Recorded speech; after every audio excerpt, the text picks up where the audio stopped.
Hey everyone, guess what? We do not have ugly swag. We have spaced out radio gear that you're going to want to wear.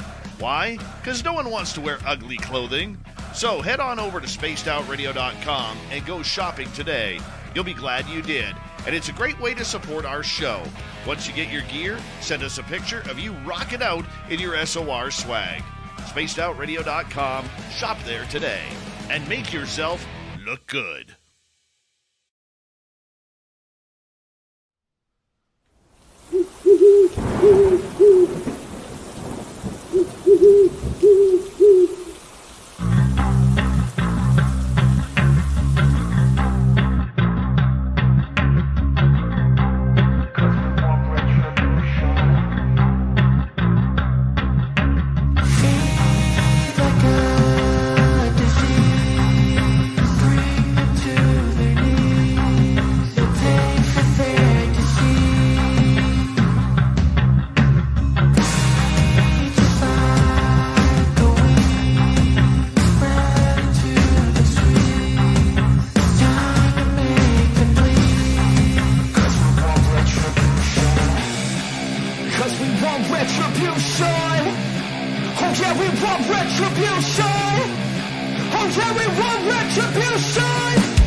Welcome everyone to Spaced Out Radio, the After Hours radio show with me, your host, Mr. Rob G. We're going to have a fantastic show tonight. We have the Reverend Michael J. Carter in the building.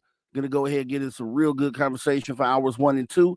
Then we have, as always, Steve Stockton, Tales Untold, Missing Person Mysteries, and Drew Banky with the After Hours wrap-up for hour 3. It's going to be a great show right here on this Sunday, the After Hours radio show.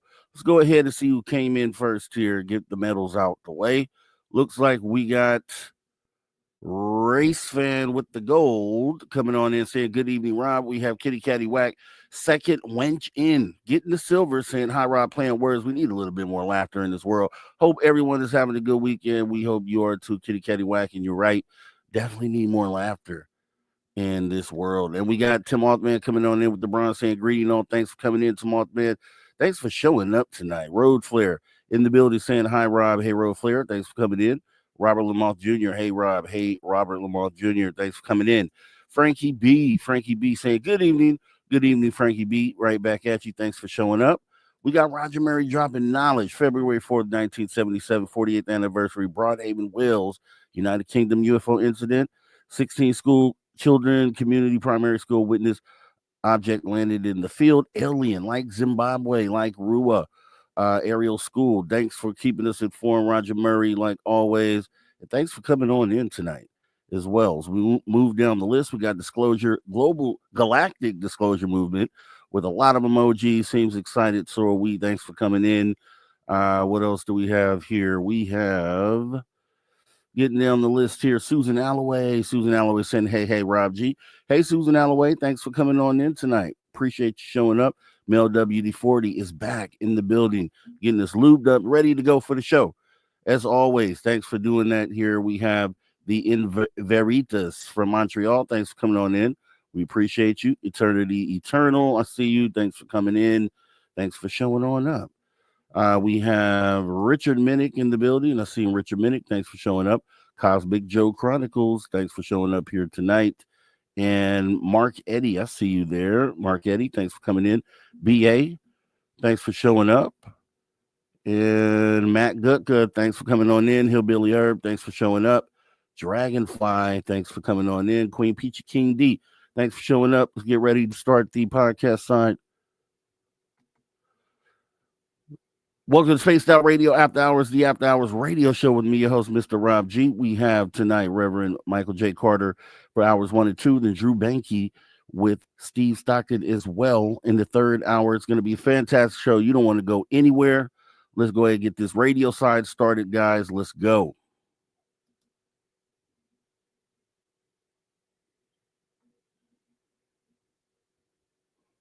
Oh, looks like we have a few more seconds. Great, because I just saw Gory Tiger out here. Gory Tiger, thanks for showing on up. We got about 10 seconds actually now. Carrying in the Woo Train. So it looks like I might have got everybody, which is awesome. Okay, 10 seconds, and then we're going to go.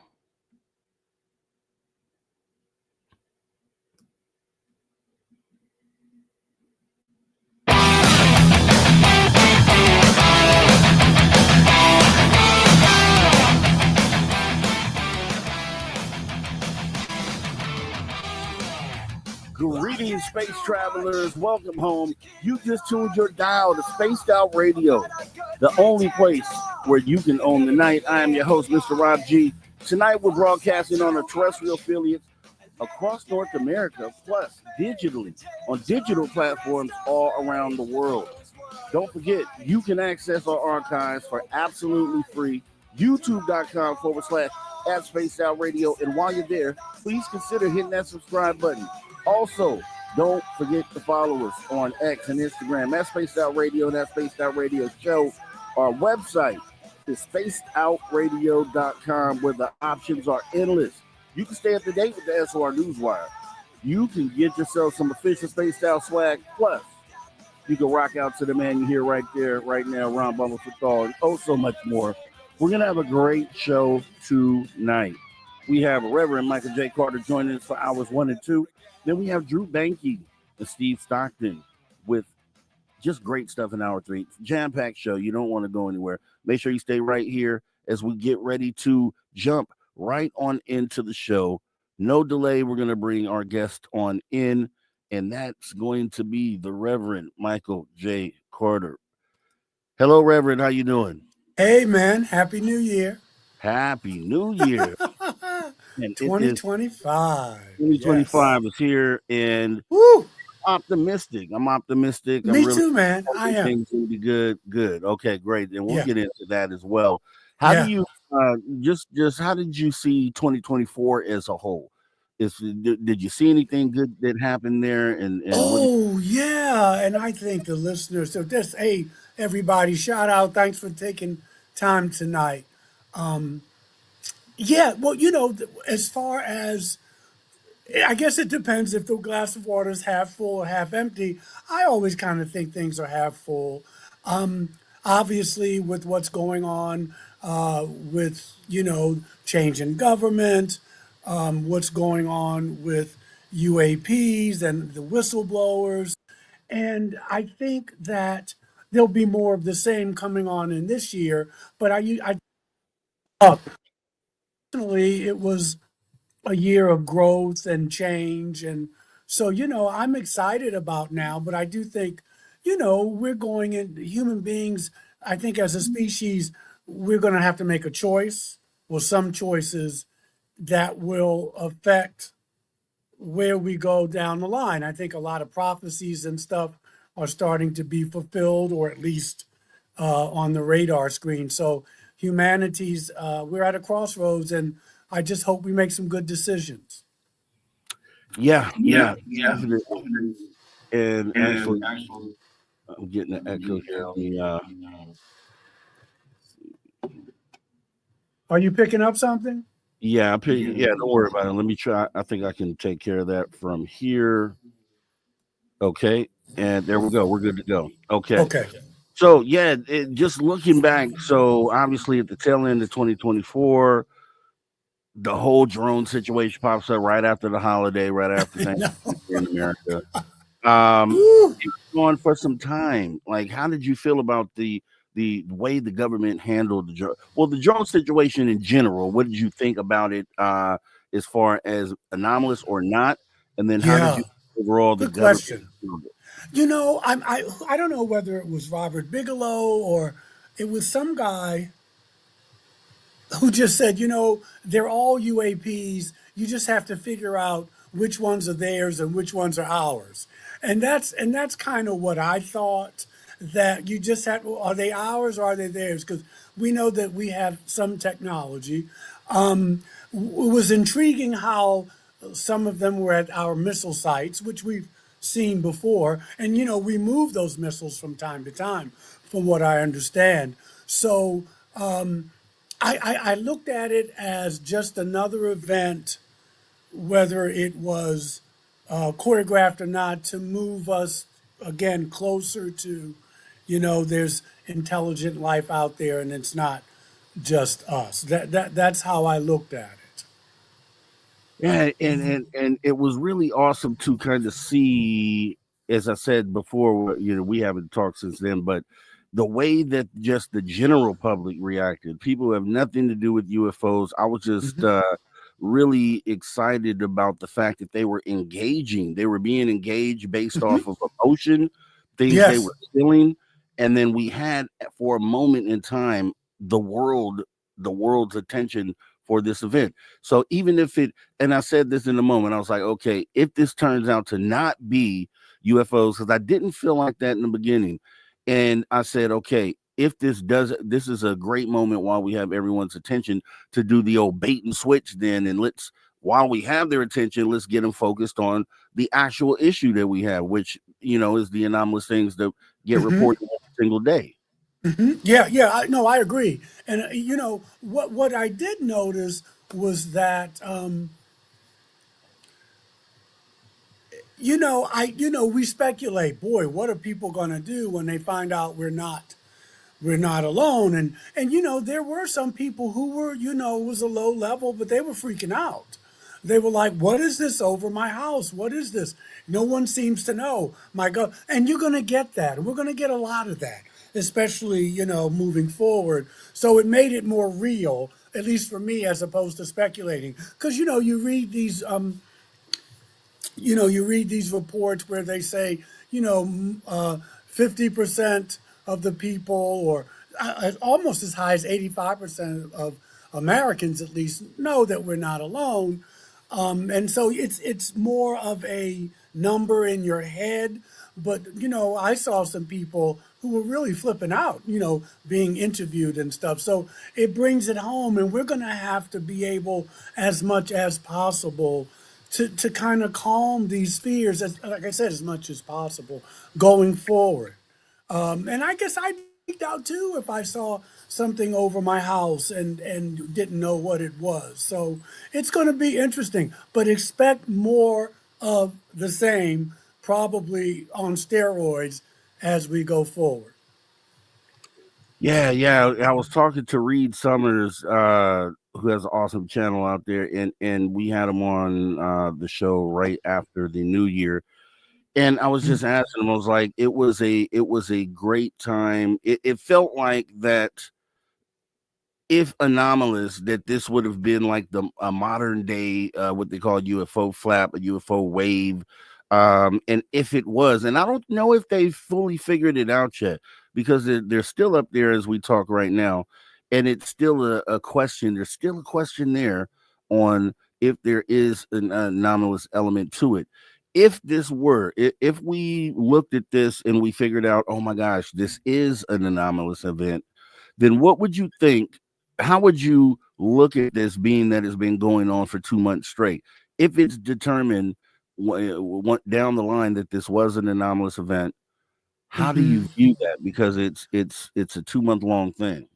It's a great question. Well, first of all, I would try to remind people. I mean, even with all these kinds of events, we just went through a Hurricane Helene here, and not just, but towards the end of the year, and obviously we've had the fires in Los Angeles, and what I try to do is remind people that this is not the first time this has happened.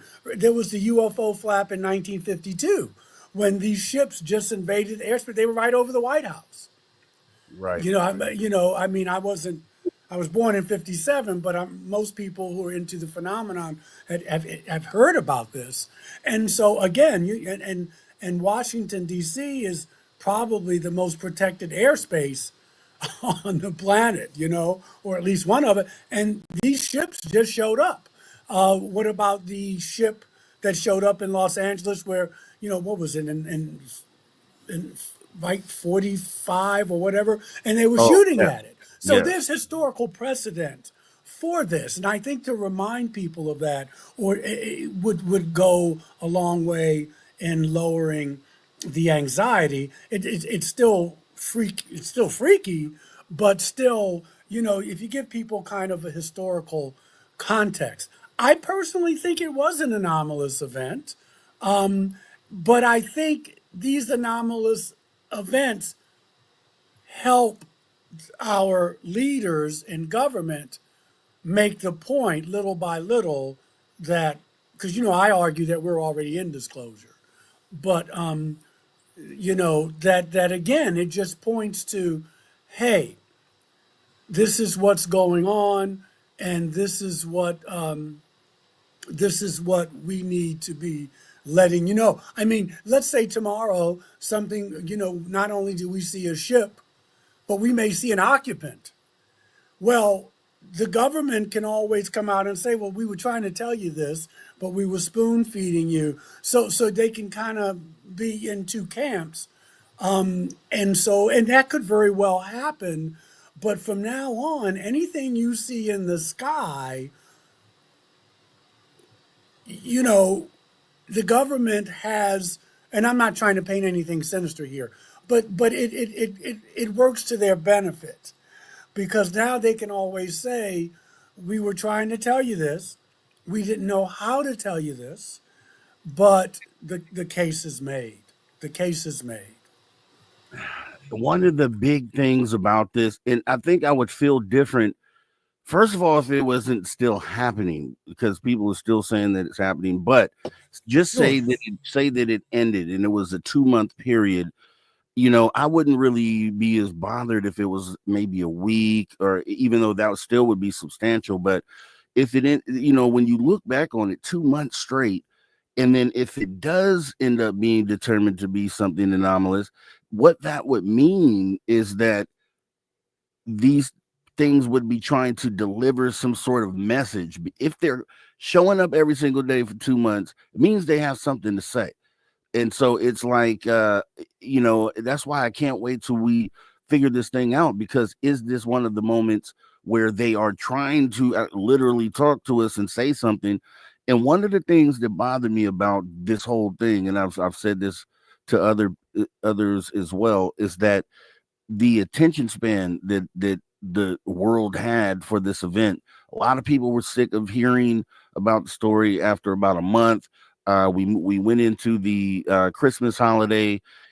Everybody stopped talking about it. We come out of the holiday with the brand new news cycle with other things going on. People had moved on, literally.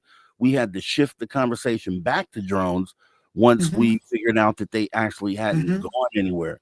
So it's scary to me, because if this, say this doesn't turn out to be one of these moments, then it just shows that if we did have a moment like that, that the attention span would be so short. And that frightens me a little bit.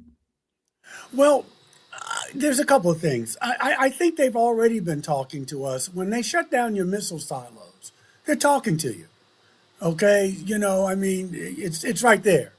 That's number one. Number two is that's the world we live in. This fast-paced, let's go on to the next. Let's go on to the next. We got a 24-hour news cycle. You're picking up things happening around the world. The other thing is we've just gotten over, we're not gotten over, we just had the election. It was the holidays. You got these drones. You got Los Angeles. I mean, there's a lot of things going on at once. And so that's just the world we live in.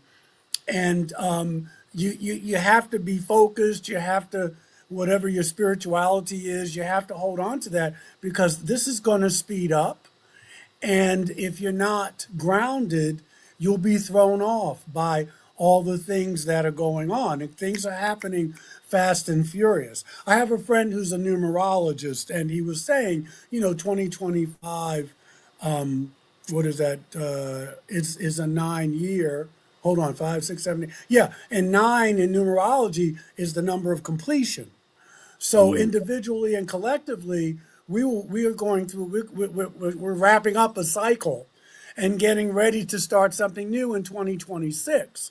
And so 9 being that number in your personal life, probably, and in our collective lives, it's going to be a lot of tying up loose ends.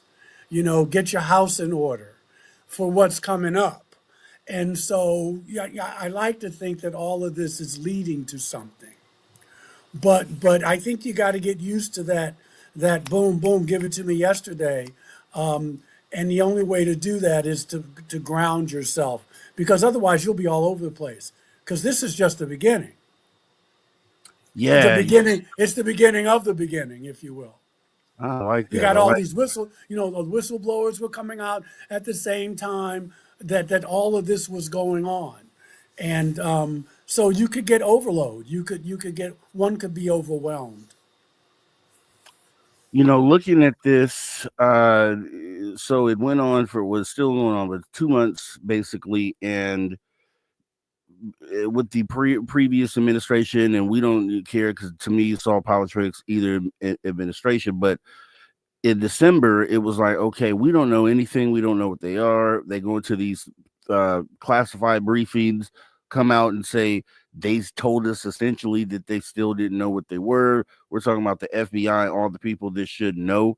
And, then we get the new administration in, says, okay, we're going to find out what this is day one. Then we get the press report from the White House secretary essentially saying that this was the FAA and some research vehicles that were approved to stay in the air. But the FAA had previously put a ban on drones for like a month.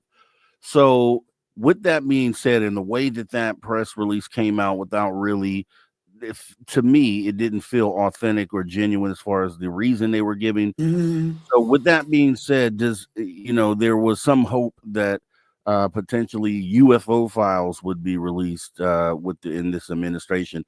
Does that lead you to feel like that would still happen? That we may have this current president, release UFO files?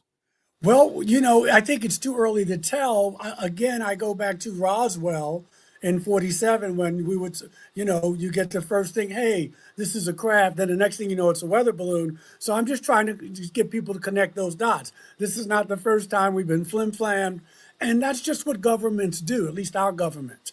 I think that I think it's too early to tell. I mean, he's been in office, 14 days, maybe 15 days. And, there's a lot of hot spots. Now we got the tariffs going on. We got what's going on in Mexico, what's going on and those things could be distractions, but it is a lot going on.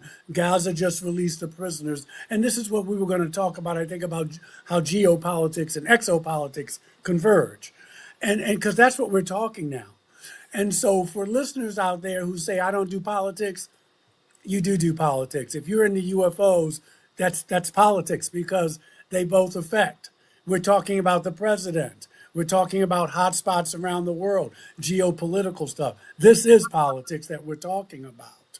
And they both affect each other. I thought Trump was going to spill the beans when he said about the drones. He said, I don't know why the government is not telling you, as if he was separate from the government. He said, because they know. But I think that people have told him, like they've told other presidents before him, we'll let you know when it's okay. And this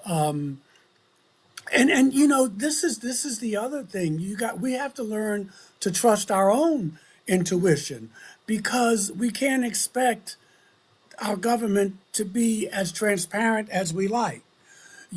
So and most of the people who are listening know that we're not alone, know that we've never been alone, know that this is affecting religion as well, and spirituality and consciousness, as well as tech and national security. And so it's those folks who haven't been in on this that will probably need the most support and guidance. When I was looking at it, the way that I felt was feeling about it, because I had done a show about this, and I just put Trump's clips together where he Hmm.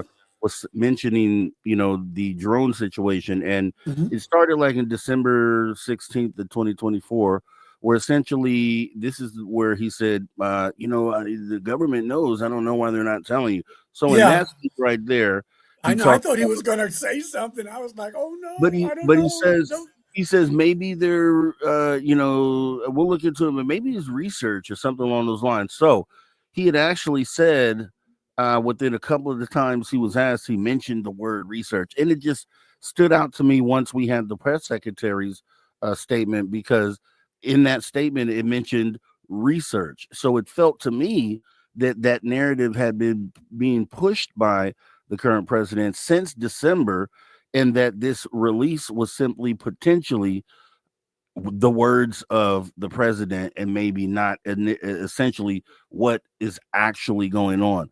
Because it didn't feel like that there was any, first of all, time to look into what was going on, and then the statement just lined up, it seemed to me, with the notions that he was kind of putting out a month prior. So I don't know, I don't know. Well, What do we don't know, but we have to just be patient, and like I said, it's only been it's it just has, we just have to wait, and we just have to be patient. I would also say though that we also have to remember that the president doesn't run the country. I mean, we it's easy to forget that we have corporations and even higher elites that really run the country and tell the president this. Vladimir Putin said something very interesting the other day, and this is whatever you think about him. He said, and you can Google it. He said, "I have survived your last 3 or 4 presidents," and he said, "Let me tell you how it works. The president gets elected, and they come in with an agenda, plans, what I want to do." And he says, 2 men come in with dark suits, white shirts, and ties, and they sit the president down and they open up a briefcase and they say to the president, "This is what you're going to do." And we have to grow up, I think, because there are a lot of people in the country who think the president runs the country. And it's not true. There's some things that they will get done. If you get a second term, what's your legacy going to be? But Putin was on, and we've heard people, it's not just Putin, say that, but people tell the president what to do. If there's a need to know. At the beginning, presidents weren't even real, Roosevelt and Truman were, but then there was a time in between where this was kept. They had to be plausible deniability, so they had to be secrets. Now that's changed a bit. But, we need to be, I think, really, really clear that, the president doesn't run America. Corporations do that. That's why when people run for office, these corporations and they give money to both sides. So whether you're Democrat or Republican, whoever wins, you're beholden to me.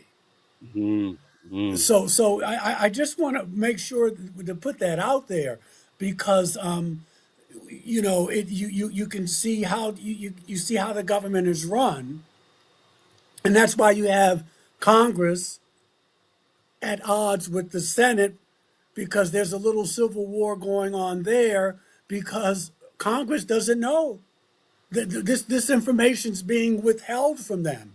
And so there's a government within the government that says you don't have a need to know. And we'll hold right there as we get ready to jump into our first break of the night, right here on the After Hours Radio Show with me, Mr. Rob G, and our guest, Reverend Michael J. Carter. Don't go anywhere. It's going to be fantastic conversation. You guys do not go anywhere.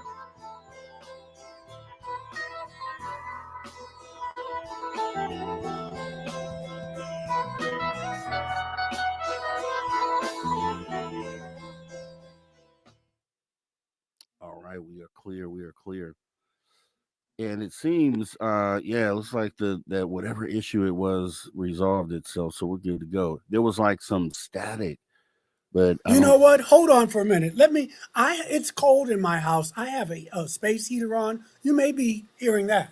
Let me turn it off. Okay, And you tell me.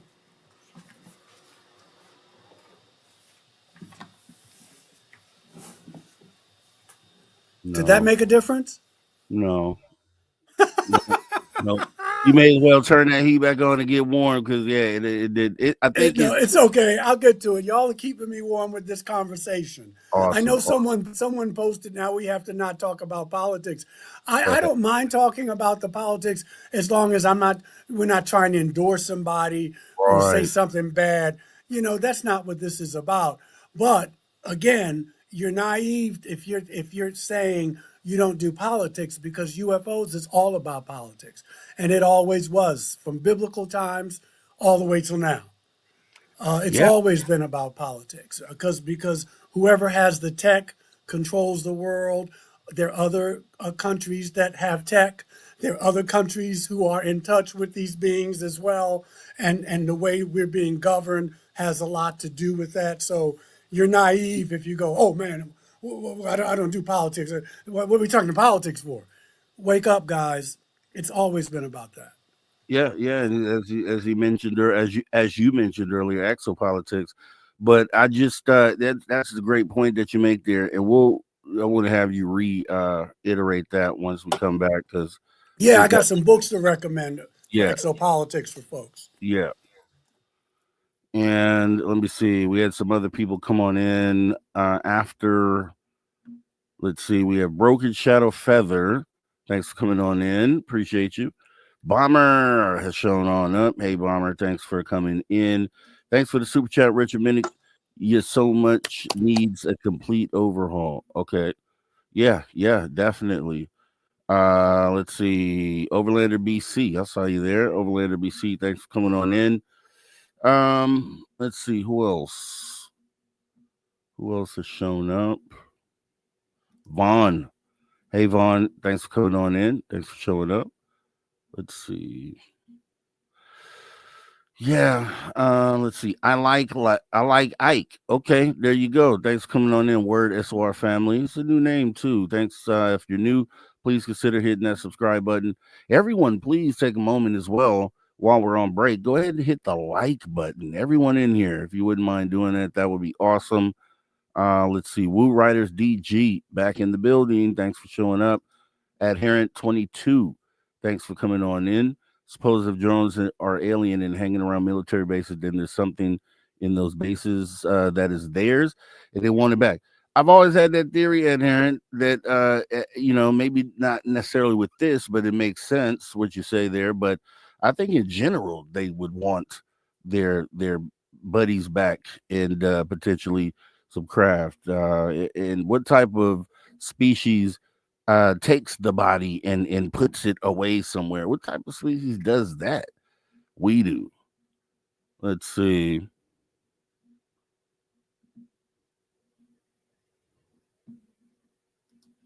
All right, I got your question, Dean P. I saw your question there.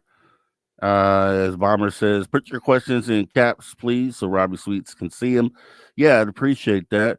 And as I see them, I will check them and ask them in the second hour.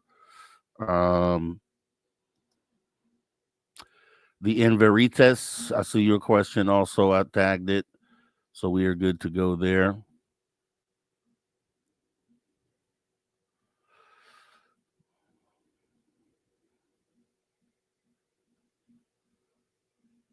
Okay, got your Woo Riders.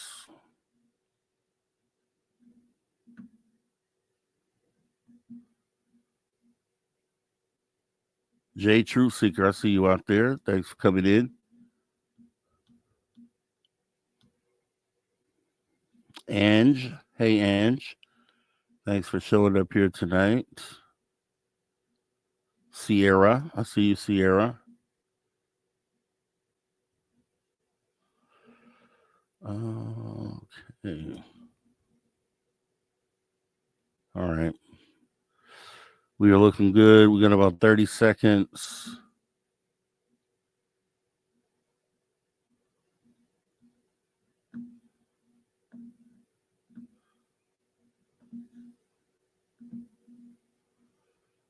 That's awesome, Cosmo Joe. Liked and included on my Roger playlist. Love it. Appreciate you.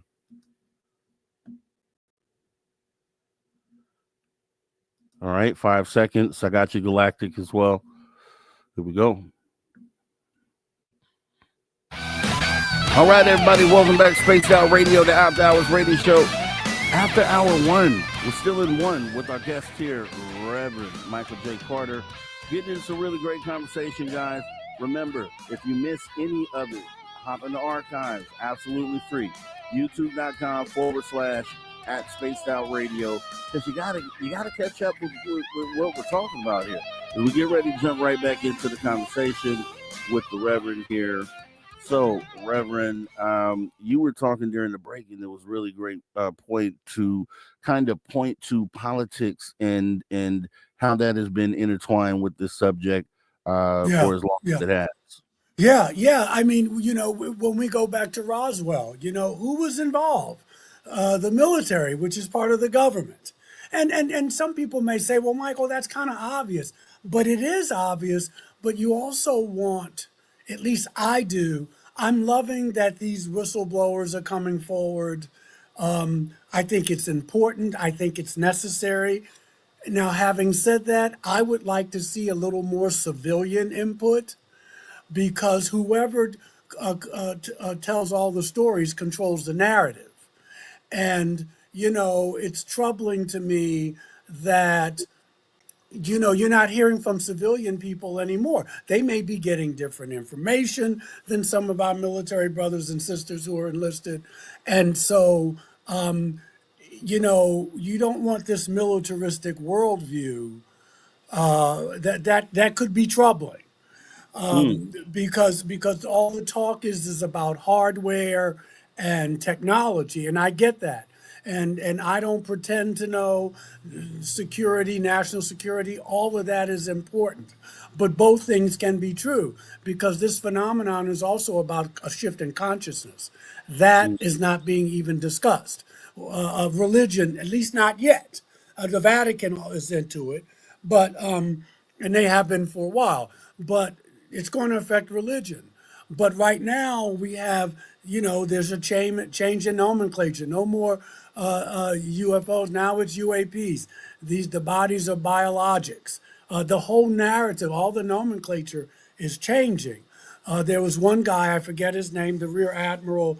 I like him. I like what he has to say. He focuses on the underwater craft. But he was on TV the other day, and he was saying, now these are credible people. They're not just mom and pop down the street. Well, you don't want that kind of attitude, because mom and pop may have seen something that you didn't, or maybe have some other experiences. So you don't want the whole thing to become just all about military and military intelligence. You want, I would think you want a more diverse worldview. And so there's more of a dialogue, because otherwise you'll just be shut out, and you'll have people telling you what is real and what isn't. And that's always something my antenna are up about.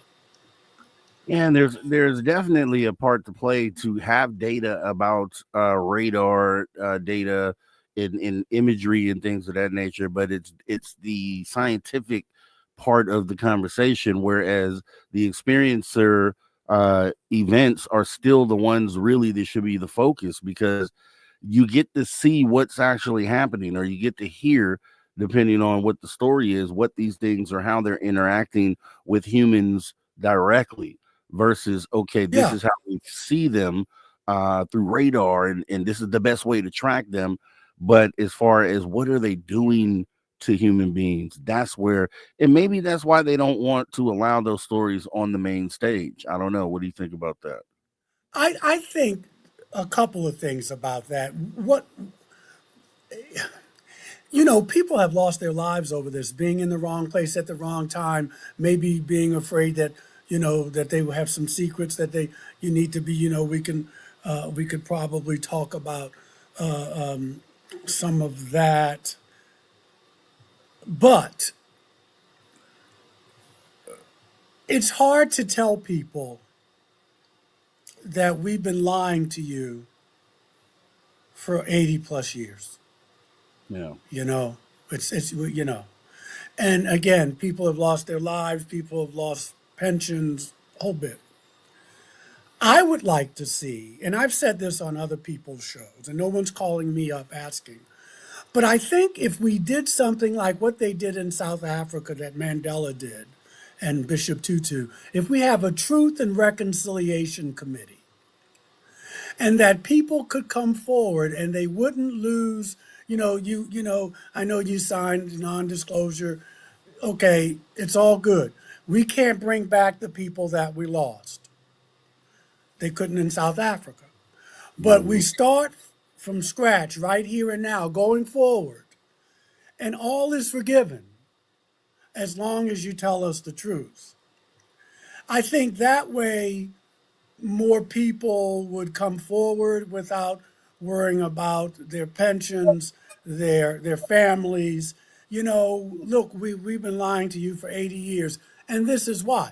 Because, let's say the Creator Treaty. Let's say Eisenhower knew about this. I'm not saying he did, but allegedly he signed that treaty. Well, that's against the Constitution. You were signing a treaty with another civilization, and you're not telling us. And Yeah. who knows what treaties we've already signed Yeah. that maybe we need to rethink.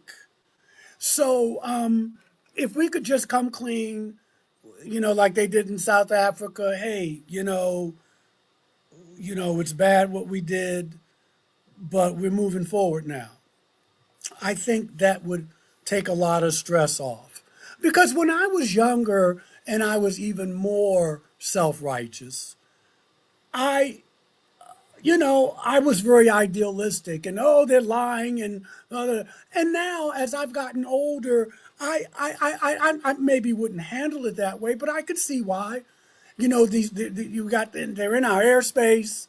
We can't control it. What's going to happen to our economy? What's going to happen to religion? I get all that. I'm not saying I agree. It could have been handled differently. So I get the secrecy. But now the secrecy didn't work, and it doesn't work. Yeah. And so maybe we ought to, and that requires a change in consciousness, doesn't it? That requires a change in consciousness. And moving forward in a world of maybe more cooperation instead of competition, because the world of competition, man, we're this far from nuclear war. The clock the hands are close to midnight, probably more than any time in history since the Cuban Missile Crisis. Yeah. And so we need a change, a shift in our thinking. And so that's just my 2 cents. Do you think with the Truth and Reconciliation Committee, do you think that is something that would even happen under the way that the American government is structured? Do you think that could ever be a thing that they would allow to be put together? I don't think we're there now, but I think, and maybe it would have to be just for this instance. I mean, come on, man, we're burning books. We're trying to deny things in history. That doesn't sound like a people that's really evolved. I'm talking about collectively. Right. So maybe we do it in pieces. Maybe we do it just for this. And if we see how that works. I mean, South Africa did it. I mean, they were living, the way they were living in apartheid. So I think it can be tried. I just know that everything we've done so far is really not working. Yeah. And I know there are plenty of people, academics, I know there are ministers who have had experiences or if they haven't had experiences, they know that we live in a populated universe, but they can't come out and say it because they're going to lose their jobs. They're not going to be able to feed their families. I mean, I'm a Unitarian Universalist. I'm in a very liberal, progressive kind of denomination. And even then, I just started the last few years being a little more open, and people watch Ancient Aliens, and so they see me. I don't preach it from the pulpit, but I don't have as much restraints on me as my brothers and sisters who are ministers in a more doctrinal church situation. So, but there are people who know what we're saying is true, but they would lose everything. Wow. So do you think another country discloses before the United States? Oh, well, there are other countries who are much more open. South America, countries, Brazil, Peru, they're much more open about it. Mexico, they're much more open about this, that we're not alone. We are probably, those countries are the taillights, the headlights, and we're the taillights. And maybe that's because we have much more to hide, because we are the most powerful nation on earth and we have tech that probably other people would like to get their hands on. I'm sure there are reasons for that. And there's control reasons and Wall Street and all that kind of stuff. But, there are countries that are a little more open about this. Some European countries are. You have here in America, you have politicians on one side, you have humanity on the other side. We're supposed to be all together, but we seem to be against each other in this issue. What do you think, going forward, looking at this as a new year, what can we do to kind of put their backs against the wall or make them do more than they've done in the past on this issue? Yeah, that's a great question. I don't know if we have to do anything. Now, hear me out what I mean by that. I think that the way this has been set up now, you just have to be patient. You've got whistleblowers coming forward. Okay? You've got the great debate in Congress. The genie's out of the bottle.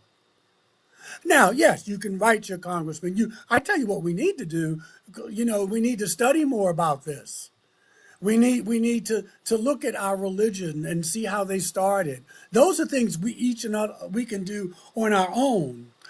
And I think that we need to educate ourselves about this phenomenon and what's been going on. But as far as doing anything other than that, I think that now all we need to do is sit back and watch how all of this is unfolded. We've had two congressional hearings. We've got more whistleblowers, granted, all of them military, but we've got more whistleblowers. We got people say, yeah, I was on a crash retrieval team. I was a SEAL. I was a Green Beret. And then someone else comes out and said, yeah, I was doing that too. I think the genie's out of the bottle. I think what we can do is to, among ourselves, maybe start little groups where we get together and talk about this in a safe space. But we need to educate ourselves. And that would help move things forward, because when this does happen, you're not caught off guard. You're not freaking out like, oh my goodness. That's what I see. I think this year more religion will play a bigger part. At least I'm hoping, but I think it will. I think there'll be more talk, not just about tech, not just about national security, but about, wow, how is this going to affect, especially Christianity?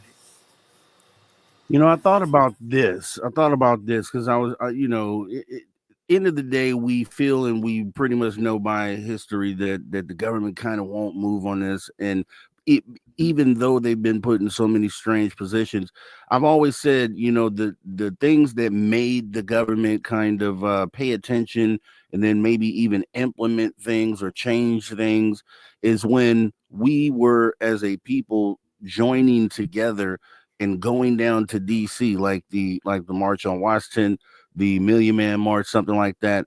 And I'm like, we got on this because we were talking about how the community is so divided, and this is what they want, right? To see us divided. But if we were to come together, both sides of the conversation, skeptics, the experiencers, get together and do like a humanity march to Washington, where we are pushing for answers to disclosure or something like that. I just feel like historically, those have been the moments where the people were heard and things, maybe not immediately, but things began to change afterwards. Yeah, I don't know if that's really true anymore myself. I can give you some examples of that. It's marching makes you feel good, Mm-hmm. but I don't know if marching now really changes anything. Mm-hmm. I remember, Vietnam was the only war that in my life that the people stopped. The people got together and said, "Whoa, we're not having this. This war has got to stop." And people died, Bobby, Martin, you know. And so then what did the government do? It's like at halftime at a basketball game or a football game. After the first half, you go in and you make adjustments, and then you come back out. So what did they do? Like Vietnam, we're not going to make the mistakes we did in Vietnam. We're not going to show the coffins coming back. Mm-hmm. We're not going to show that because that's going to make people not support the war. We're going to have journalism, but they're going to be the journalists that we put, that we decide. So now the slant is going to be what we want. So I don't know. I don't know if you march and a couple of days later it's done. They worked in the 60s to a degree, but they made adjustments too. I remember when I lived in New York, Al Sharpton was going to march. I think it was around the Tawana Brawley thing. And he was going to march up to Albany, New York. And Governor Pataki was the governor then. And you know what he said?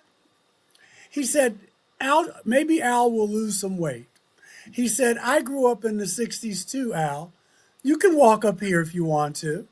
And to me, I just listened to that and I was like, here's Al was this grassroots person, organizer, and here was a seasoned politician. And basically he was saying, come on and march if you want. But he had already in his mind, I'm not changing anything. You can march up here if you want. And I think that now that's pretty much it. I mean, you can march, people feel good. And I'm not telling people not to march. You got to feel like you're doing something. But I don't know. And you can't change the problems of today doing the same thing you did in yesteryear. Mm-hmm. Yeah. Got to find another way. Yeah. You have to revise the strategy. Got to find another way. Got it. And that makes sense. Let me ask you this, because okay, we talk politics versus humanity and just kind of that dynamic. And again, I want to mention these books when we get a chance. Yeah, definitely. About the exopolitics. I mean, they're not my books, but if people want to read them because they're about exopolitics. You know what? Let's go ahead and jump into that right now, actually. Okay. There's a wonderful book. They're older. And some of you have read Dr. Michael Sala's books, but he has a book called Exopolitics, Political Implications of the Extraterrestrial Presence. And he has Iraq, a map of Iraq back there, two craft, and the White House. It's politics, geopolitics, and I want to get into that. Here's another one, Galactic Diplomacy, Getting to Yes with E.T. by Dr. Michael Sala. Another book, Exopolitics, Politics, Government, and the Law of the Universe. The foreword is by Dr. Courtney Brown, director of the Farsight Institute. You know him for his remote viewing work. And Paul Davids. He was the executive producer of the movie Roswell. This was written by Alfred Lambremont Webry. And so, and the reason again that this is so important is that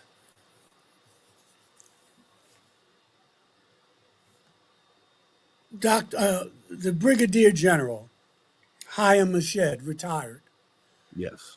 He was head of the space program for Israel. Mm-hmm. And he came out, said that there is a galactic federation, that we have bases on the moon and Mars, that the United States, Israel, and other countries have been in contact with these individuals, non-human intelligence, for 70 plus years. Now, no one locked him up. No one said, what are you, some kind of a nut? Now, this is the retired brigadier general of Israel's space program, retired. And he said that there are some ETs. He said there's a galactic federation, and there's some ETs who don't want disclosure. Because they said that there shouldn't be disclosure to human beings until we discover what space really is. Now, I thought that was an interesting statement. I know, but we don't understand what space is yet. So not only do you have two factions, or maybe more, of human beings who don't want disclosure, now we're hearing from him that they're extraterrestrials who don't think we're ready for disclosure. Number two, there's a galactic federation. Now, this is politics. And so that means there's a table. And planet Earth is being discussed at the table. Yeah. Who is representing us? That we need to know that. Yeah. Because our leaders may not be able to represent us. So again, this is politics. We're not talking about don't like Biden, don't like Trump. We're not talking about Democrat versus Republican. We're not talking about that. That has no place on the show, and that's not what we're talking about. But you're kidding yourself if you don't think the extraterrestrial phenomenon is non-political. I would argue that it has been since the time of Moses and beyond. I can give you examples. I mean, that's my thing. I'm a minister, I want to do that. I want to jump into that. We have about 2 minutes before we go to our off-camera break, and maybe I just want to ask this because, in the year that we're going into, and just the fact that it feels like we've taken a couple steps forward, just with the moment in time where we had the attention of the world for this subject, and the momentum is going. We had the whistleblowers come out earlier this year. So I'm wondering, because I feel like this has to happen at some point in time.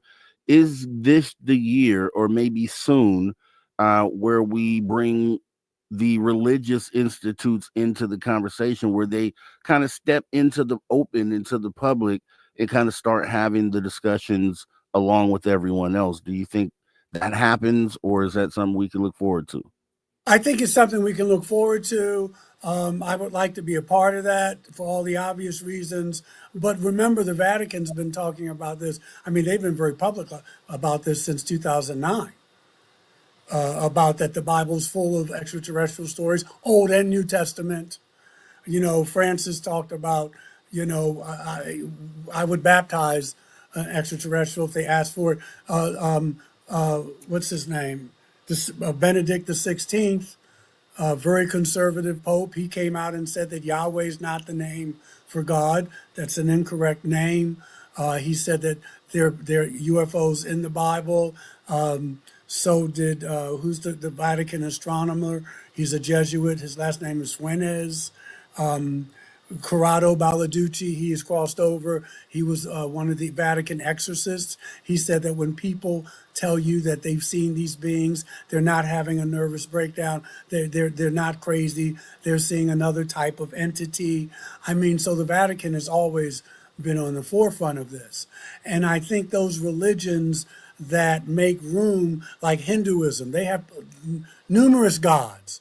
Even Catholicism, they have saints, they have Mary, they have numerous deities that you can pray to and what have you. I think Protestant Christianity in the West is going to have a problem because they don't allow for that. And I know we got to take a break. We're going to stop right there, and as we go ahead and pause for the cause and take a break here, because we're going to be right back with the Reverend Michael J. Carter and more conversation and questions. You guys don't go anywhere. Conversations that move the needle. You're listening to After Hours with Mr. Rob G on the only place where you can own the night. Spaced Out Radio. Spaced Out Radio. You've tuned your dial to the right frequency.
All right, welcome back to Spaced Out Radio, the After Hours Radio Show, after hour number 2.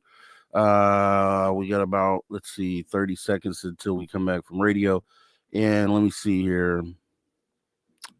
Guys, definitely this is the hour that we will be posing questions on the back half of the hour. So I've been tagging them as I see them. Make sure if you have any others that you go ahead and add that to the chats, and I will get them. Welcome. Let's see, we have some new people. Lavera, I don't know if I said hi to you earlier. Hey, Lavera. Dean P as well. Rashid, I see you. Here we go.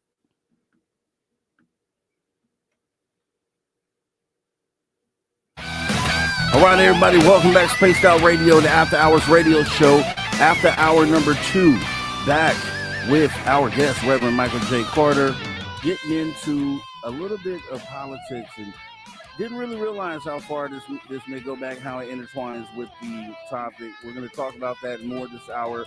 You guys don't go anywhere. If you miss any of the show, hop in the archives, youtube.com/at Spaced Out Radio, where you can catch up on what you missed. Jumping back in with the Reverend here. So, Reverend Carter, you were talking, or we were going to get into before the break, just you had mentioned how politics have gone back and kind of intertwined all the way back to potentially the biblical times in relation to this subject. And then wouldn't mind jumping into that. Okay, let me start with, let me go with the biggest, I think, the New Testament, and then go back to Old Testament. I'm just going to pick out certain things. Well, even when we look at the birth of Jesus, right? Herod is in charge of Judea. He's a Roman puppet, and Rome ruled that whole area. We call that politics. Herod was upset because this baby, there was talk about him being a king. Okay, that's politics. Yeah. That is politics. It also internationalizes Christianity, because when the 3 wise men come, we're told they come from the east. We don't know if they lived in the east and came from the east, or they just came from the east direction. It sounds like what the Buddhists do when they're looking for a bodhisattva, but they had read prophecies and they followed this vehicle, which we call a star. I think it was something else. And they say, we've come to pay homage to this great soul that is born. And Herod says, I may have to kill this child. This child is a threat to what?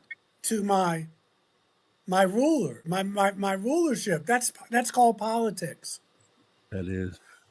When when they crucified him 30 some odd years after his birth, when they hung that sign on his cross, they said, King of the Jews. Rome played hardball. There are no other kings but me. And so his spirituality is getting in the way of the Sanhedrin, the Jewish high priest, and the Pharisees. That's politics. That's politics. Okay, and he's talking about my father, and but if your mom is human and your daddy isn't, then you're not really human. We call that a hybrid. If we go back to the Old Testament, when we know that in the 6th, 7th, and 8th centuries, primitive Judaism believed in polytheism. We called it not paleontology. We call it a populated universe now, meaning that they believed in other gods because these gods had come down. In the 6th, 7th, and 8th century, King Josiah and his grandfather, King Hezekiah, it's right in the Bible, they started to rewrite the scriptures.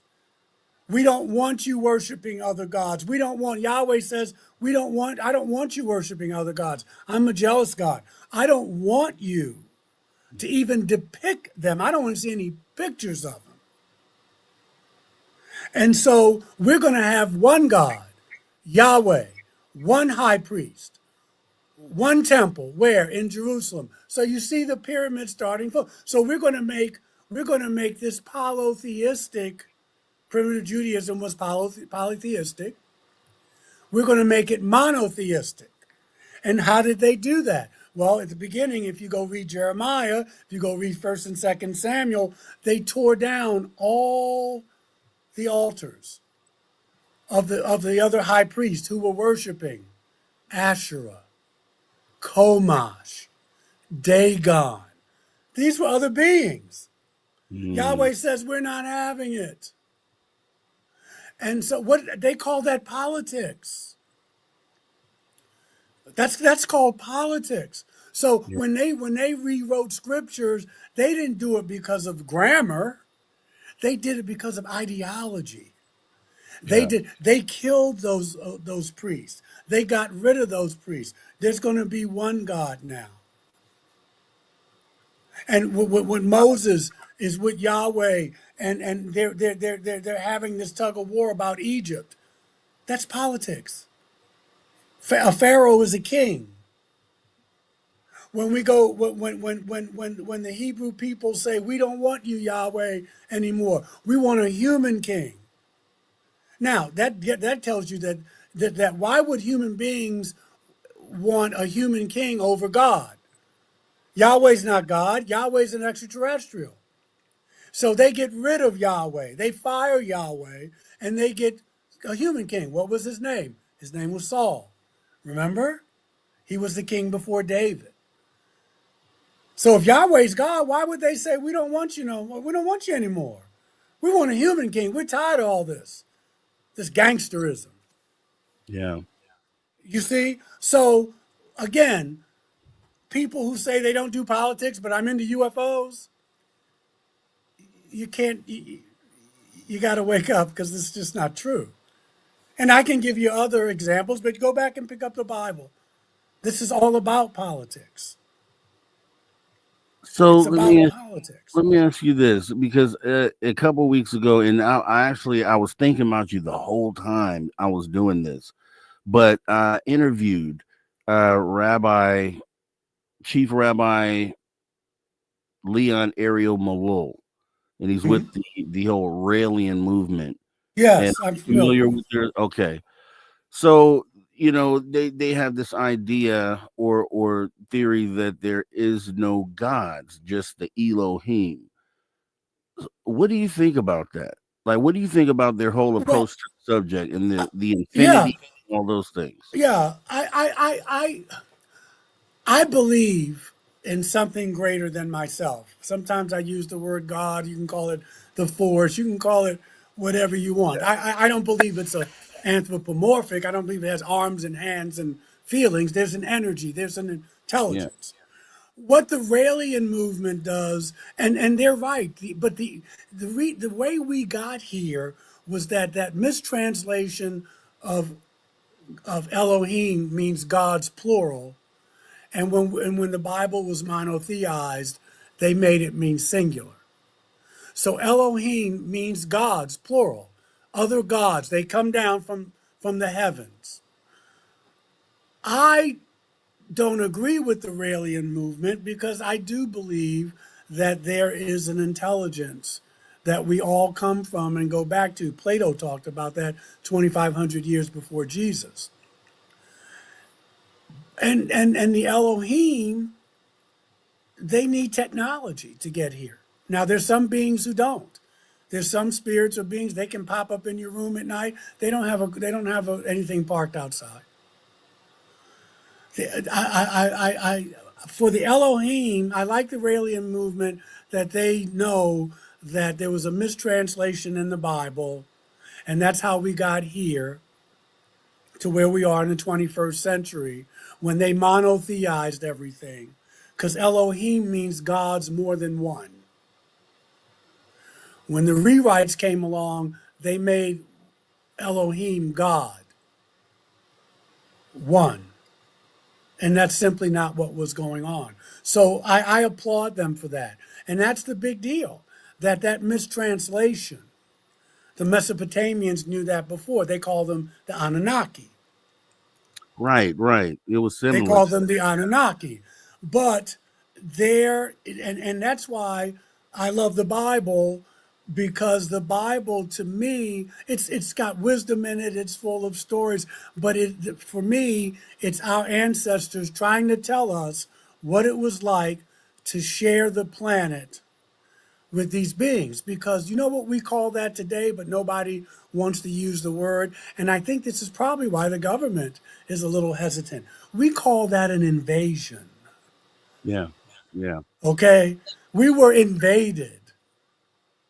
And you had entities who were in the Holy Land, the Levant.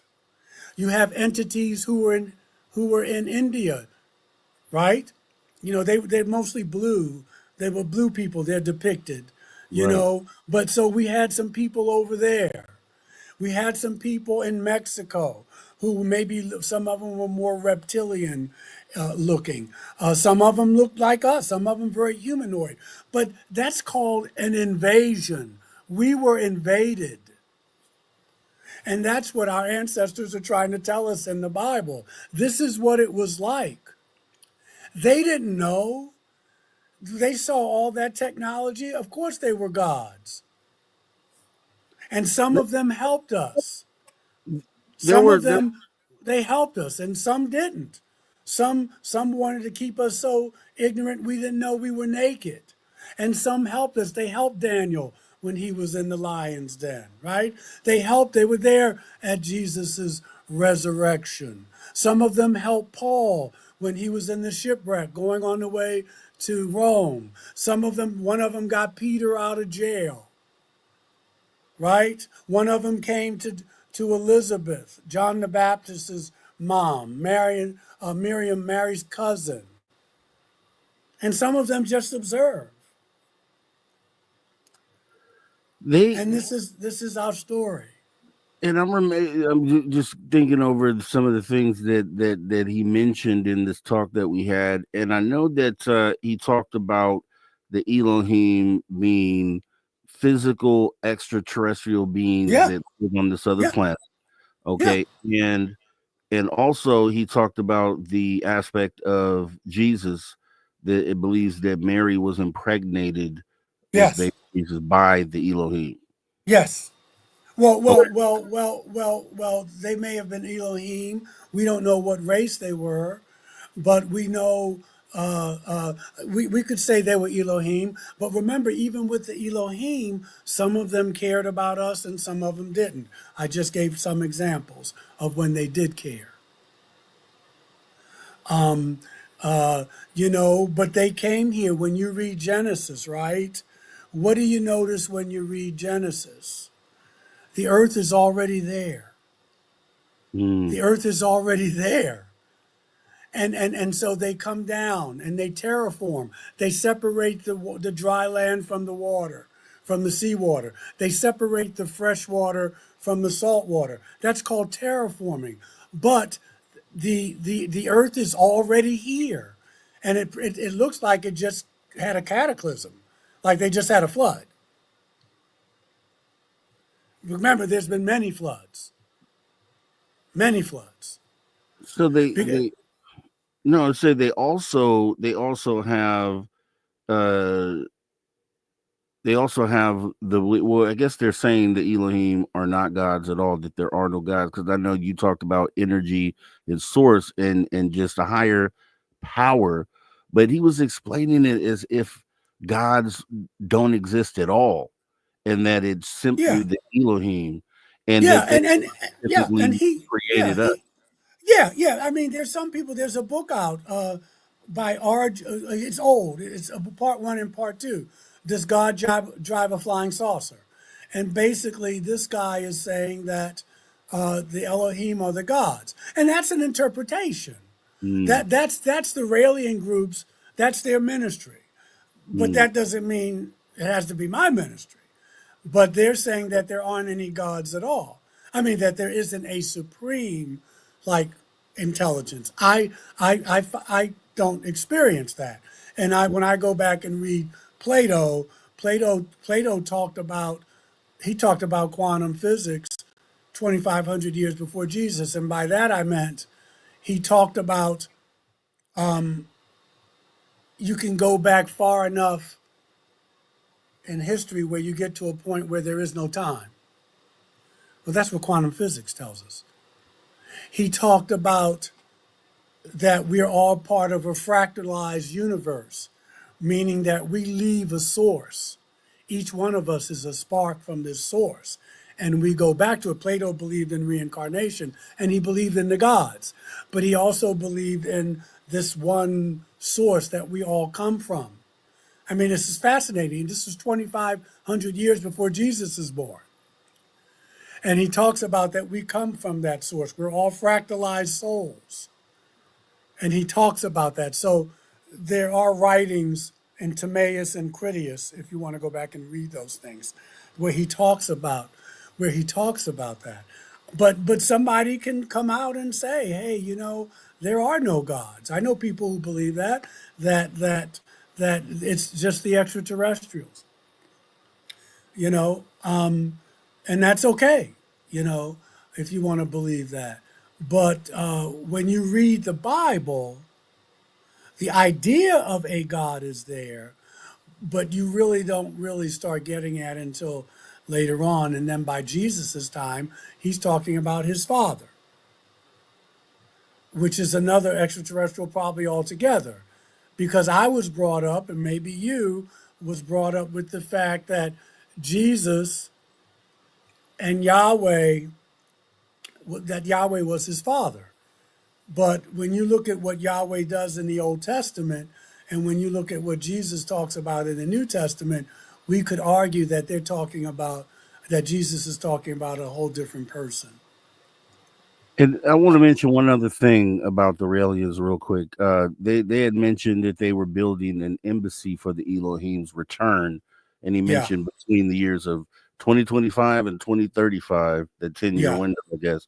What do you think about that? And what is the interpretation of that? Well, you know, a lot of dates have been thrown out. You see it on social media. You've heard some people talk about 2027 being a year.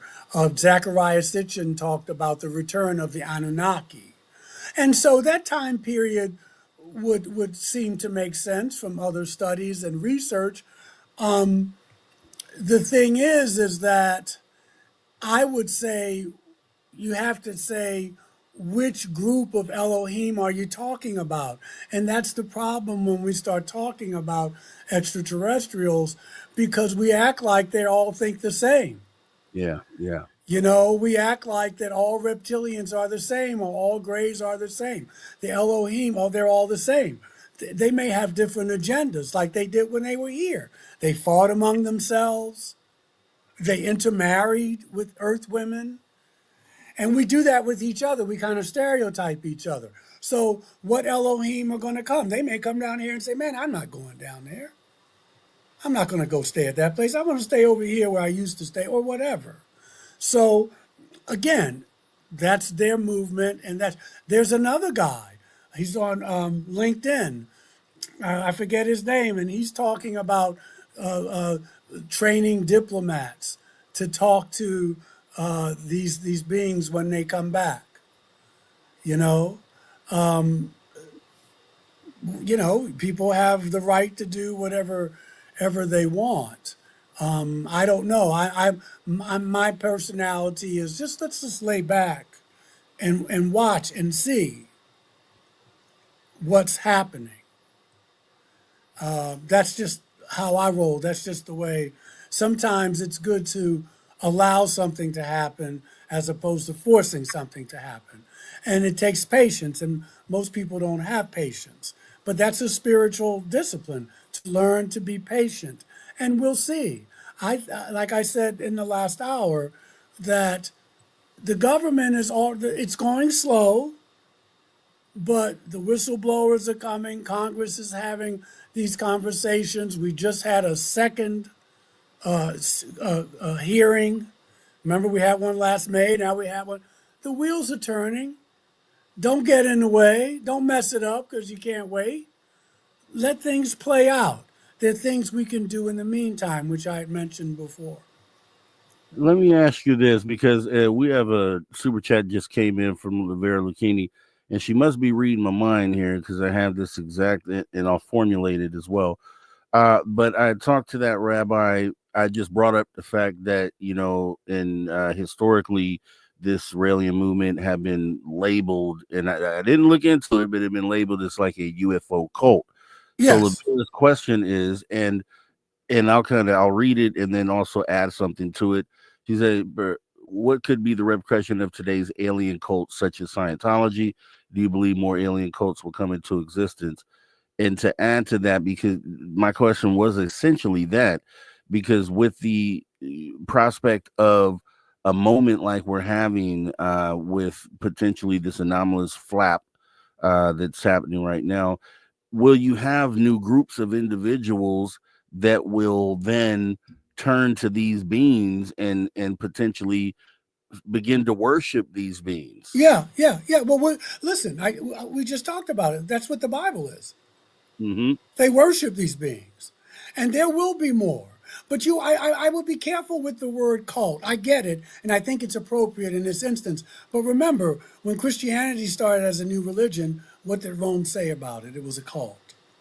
But I feel that we want to be careful about giving our power away to these beings. Because I know people who they say I don't believe in God, so they believe in the non-human intelligence, so they make them their gods.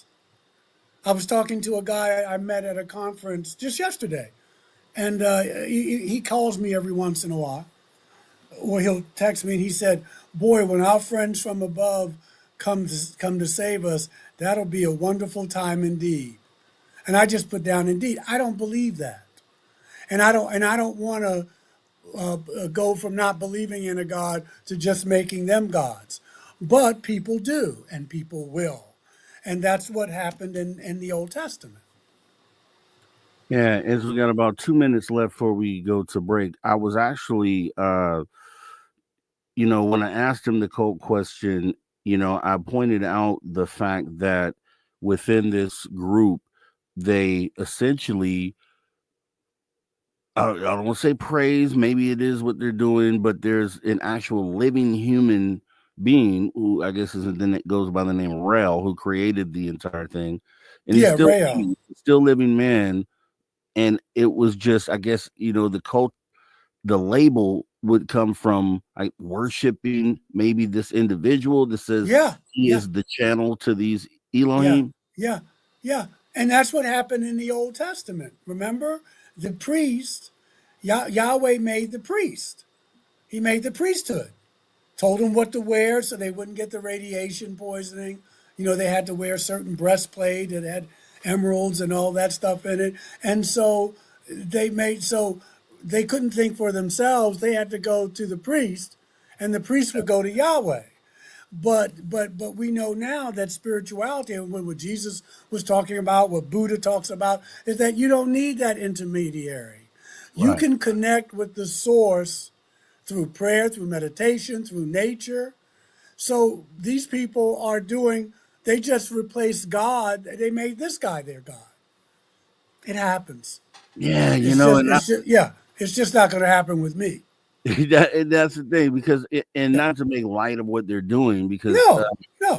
I was just I looked at it like in most religions, and I said this to him. I said in most religions, you're able to connect directly. Individuals are able to connect with source, what it is that's over us, and it's just in that particular instance, this living person is who you would go through to make that connection, and it just felt a little weird, you know what I mean? And those are usually the traits of a cult. As we got about 20 seconds left. No question, and we can take it up when it's over. Yeah, and look, people come to me, but I'm not like that, and I'm in a very liberal denomination. But that's how religions got started, through these extraterrestrial beings, and they had the priest, and then we can talk about. You could definitely continue that thought on the other side of this break. We'll be back for the last 30 minutes with the Reverend Michael J. Carter. getting into some serious conversation. You guys don't go anywhere. It's getting exciting. We'll be right back. Spaced Out Radio, After Hours Radio Show.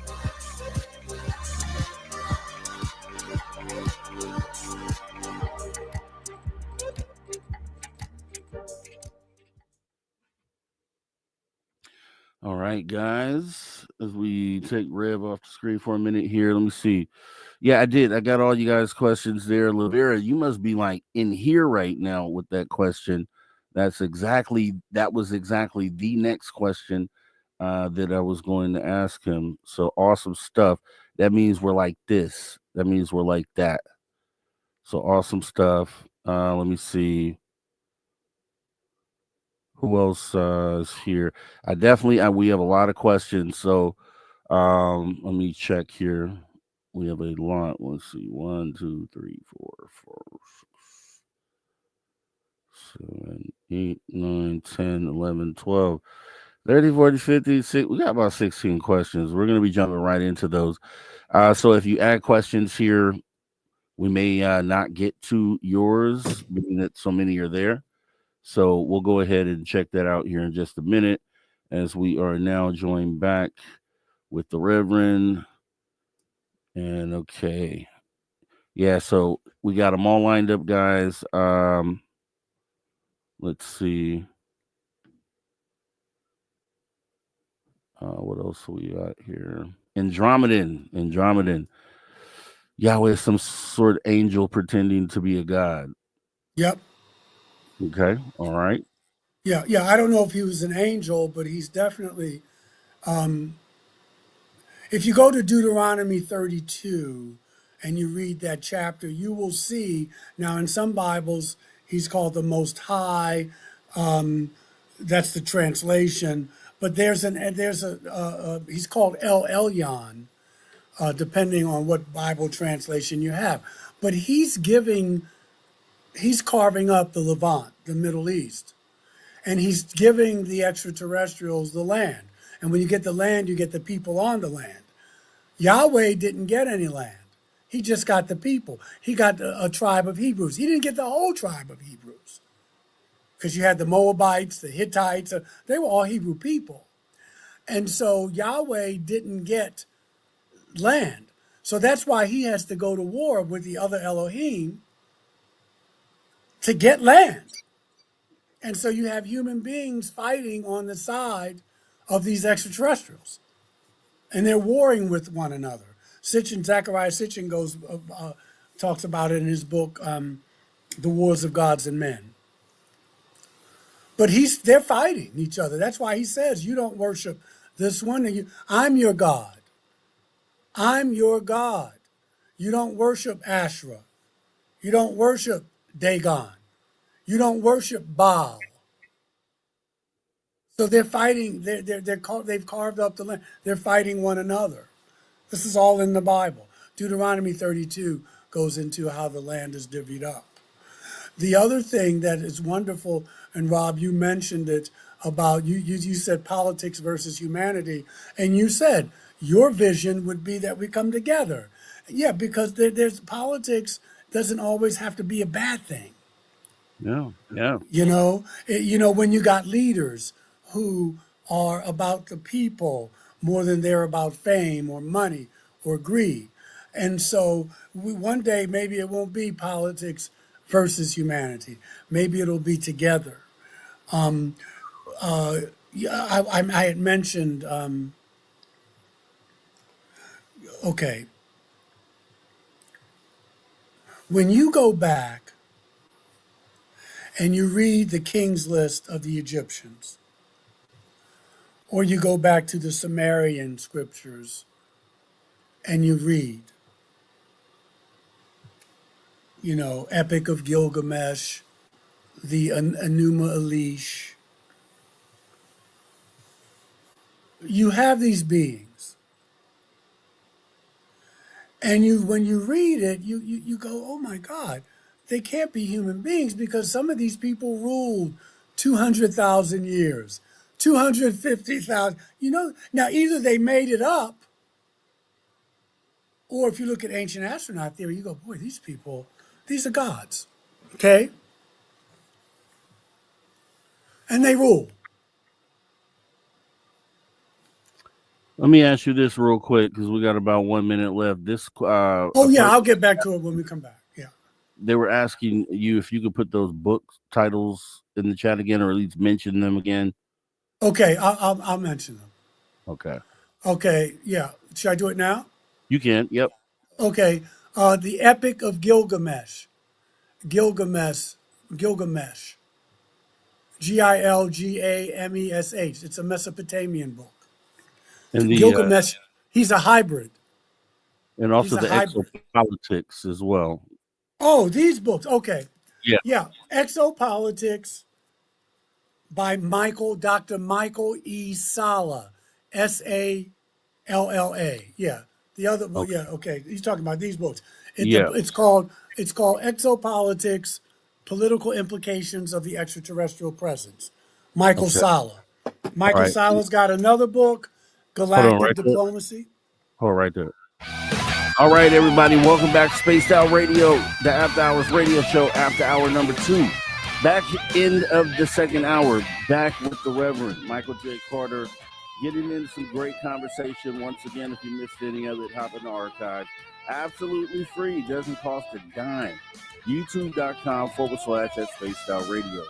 We get ready to go ahead and jump right back into the conversation with the Reverend. So, Reverend Michael J. Carter, can you go ahead and please mention those books, the Exopolitics books as well? Yes. The next book is by Michael Salla, PhD, Galactic Diplomacy, Getting to Yes with E.T. They're on Amazon. An older book is called Exopolitics. I won't give you the subtitle, it's long, but it's by Alfred L. Webre, W-E-B as in boy, R as in Robert, E as in Edward. Exopolitics. They're great reads. Okay, and for the radio audience, could you tell us the first one again? The first one you showed? Yes. Yeah. Exopolitics.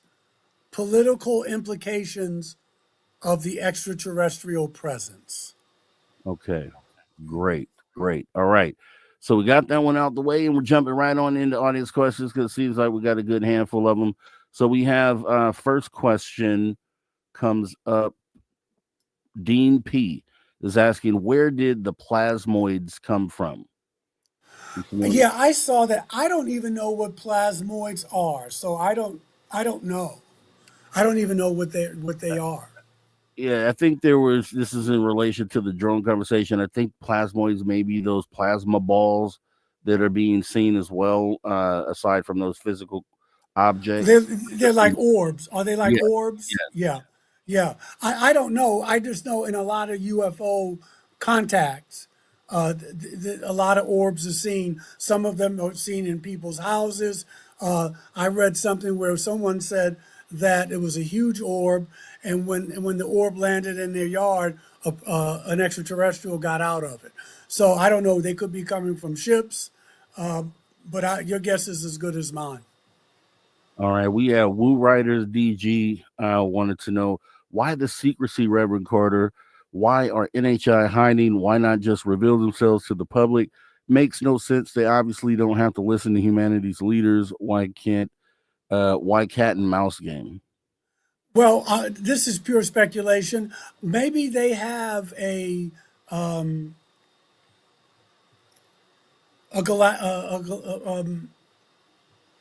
what do you call it, where you can't interfere with a race that's evolving, a prime directive. When you read the book of Enoch, one of the things that got those 200 angels in trouble was that they came down here and mated. It's also in Genesis with earth women. I don't know, I'm just speculating, but maybe there is some law that says you can't get involved to that extent. I would say also that that would make more sense, that you just can't show up and look what would happen. First of all, we shoot first and ask questions later. The other, it's not just those folks, the NHI that are hiding, keeping secrets. Our leaders are keeping secrets too. So it's a many layered situation. Maybe there are treaties that are signed that you don't show up. So you got to think a little deeper. That there are probably other factors involved, treaties. Maybe is a prime directive. They're not, and they're not keeping secrets by themselves. We're keeping secrets with them and for them. All right. And quick note to the audience out there. We actually do have room for more questions. As some of these were duplicates. So go ahead and submit any more if you need to do that. Next question up is, let's see. Oh, and can I go? Yeah, just Yes. for that question, remember what I said earlier. Chaim Mashed said that there's a group of ETs who don't want disclosure because they say we don't know what space is yet. We haven't evolved to that point yet. And so that could be another factor. There may be another factor too, that there's some ETs who think we are just cannon fodder, that we're not evolved, that we're primitive, that we're violent. So there are many factors that probably are involved. All right. And let's see. Next question. Galactic Disclosure Movement. Question for Reverend Carter. How do we deal with conspiracy theories? I usually deal with them that if they resonate with me, there's always a little bit of truth in everything, you know. So I guess it depends on each individual's temperament. With this, there's so many theories. There's so much disinformation out there. So that's why I was talking. You have to do your own research, and you just have to, even from what I'm telling you. Mhm. And then you go what's in your heart. There's a spiritual discipline called discernment that I get to decide this is worth my time and energy and this isn't. So, and then in that way you learn to trust yourself. So I would say do your own research. Don't just believe what someone tells you. Meditate on it, pray on it, and see if it resonates. And just know that a lot of disinformation has some truth in it, but we're going into 2025. Things are fast and furious. You're going to be hearing a lot of things, and you don't have time to try and believe everything. You can't. So you may want to just do your own research and see what your spirit tells you is true. All right. And let's see. This one is from Louisville. Charlie is asking, Reverend, I'm afraid to talk about my experience because of my faith with God. How should I handle this? That's a great question. Louisville Charlie, I mean, you can get in touch with me. I will say some things right off. You can still have faith in God and still believe in that you're not alone in the universe, that there's paleo contact, that we live in a populated universe. Our biblical ancestors did. But you also have to be, you're right to be afraid, or I would say cautious, because you can't bring the topic up with everybody, and it is still taboo in many circles. So you can you want to find some like-minded people. You definitely want to do your own experience, research with the Bible, and you can also get in touch with me, and maybe I could help you. All right. And let's see. We have the Andromedan asking, what does the Reverend think about Lucifer? I don't think about Lucifer a lot. I was raised as a Baptist, and I know the bad name he gets and that kind of thing. So I don't kind of focus on that. Lucifer was, at least what we were taught, was a beautiful angel who rebelled. I look at that story a little differently now because of the paleo contact. Did he rebel against the God of the universe that we were talking about, that the source that we all come back and come from and go to? Or did he rebel against another extraterrestrial who was in charge, like in Enoch, when they rebelled and came down and married earth women and had children and taught us things that maybe we weren't supposed to know? I would ask myself that question. All right. And let me see. We have Sierra, who's asking, who was Mary Magdalene, Rev? I believe that Mary Magdalene was the mother, was Jesus's wife. I believe that because of nowhere in the Bible is she a prostitute. And, when people were writing at that time, like let's say Rob and I went to a party and we went with you, Sierra. If we were important people in the community, our names would be listed first. I went to the club with Sierra, with Michael, and with Rob. And she's the first one at the tomb, so she's important. In the Gospel of John, she goes to hug him, and he says, "Don't touch me yet," because they put in, "I haven't gone to my God and your God," but it was probably, "Don't touch me. I just been beat up for 3 days and nailed to a piece of wood. I'm sore." And when you read about him, when you read, for instance, the Gospel of Philip, when they're having this exchange and one of the disciples says, "Why do you treat her different from us?" And Jesus says, "What you mean is, why do I love her more than you do?" And it says that Jesus used to kiss her on the lips. Of course, these books were not put into the Bible for obvious reasons. Enoch wasn't put in the Bible. So I think those are clues that she was really, really important in Jesus's life. Also, a first century rabbi, because he was a rabbi, he was a teacher. That's what rabbi means in Hebrew. You would have to be married. It would be very unusual for a rabbi in first century Palestine not to have been married.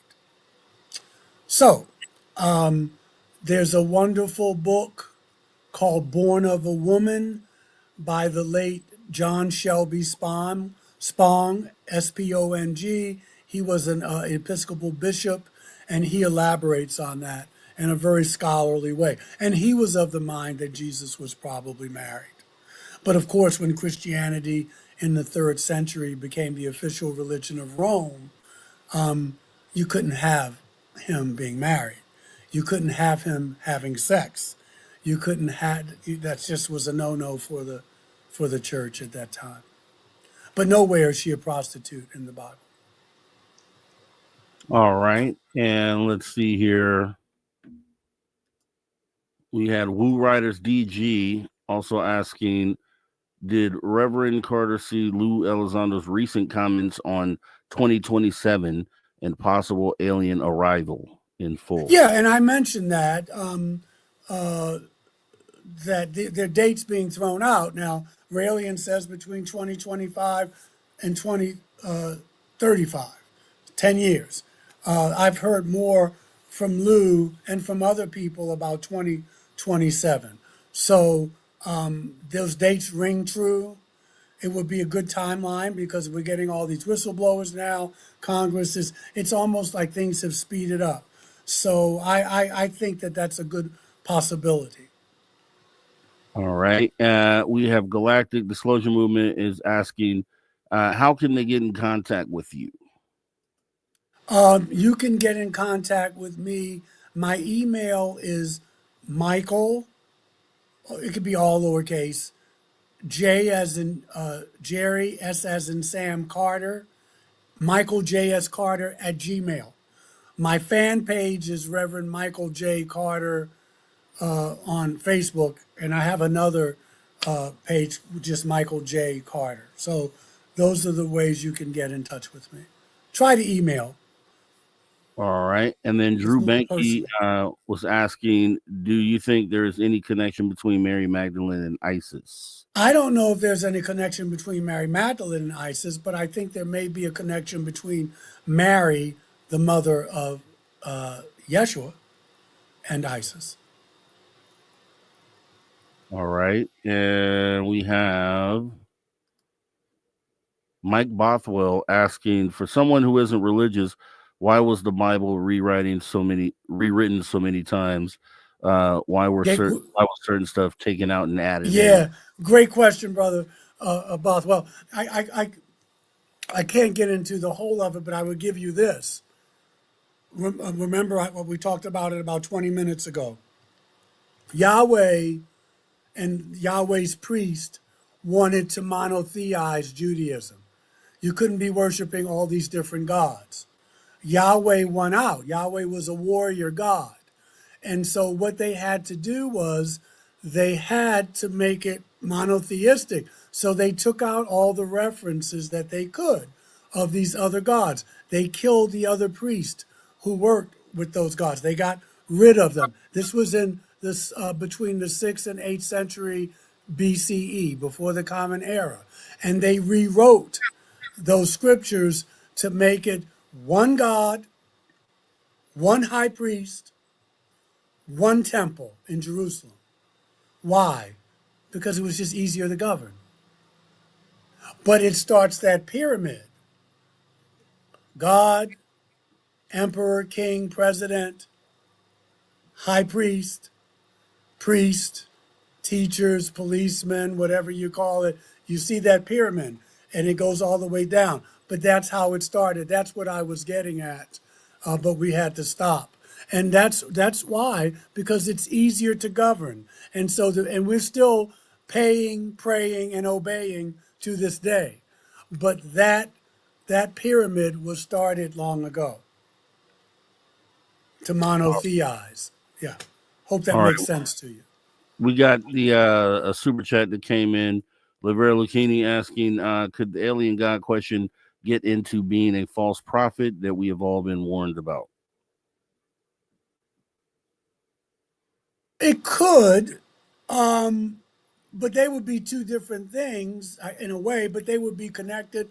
I would say, yeah, it could be. It could be because if you're giving your power away, like if you're worshiping, well, I don't want to say that because I don't know that man, but if you're worshiping an individual, it's easy to be deceived. The only other thing I would say to that is, because I hear people saying that our president's the false prophet or our president's the Antichrist and what have you. The only thing that I would argue with about that is that if you go back and read like the late great planet Earth, and if you read even the Bible, these people are supposed to come from the Middle East. Now it could be wrong. But the false prophet and the Antichrist are, if you read the Bible literally, those people are coming out of the Holy Land, the Levant. But easily you could be deceived. And this is a quick question here. Rashid asking, what kind of reverend are you? I'm with the Unitarian Universalist Church. It's part of the Protestant Reformation. We kind of zigged where everyone else zagged.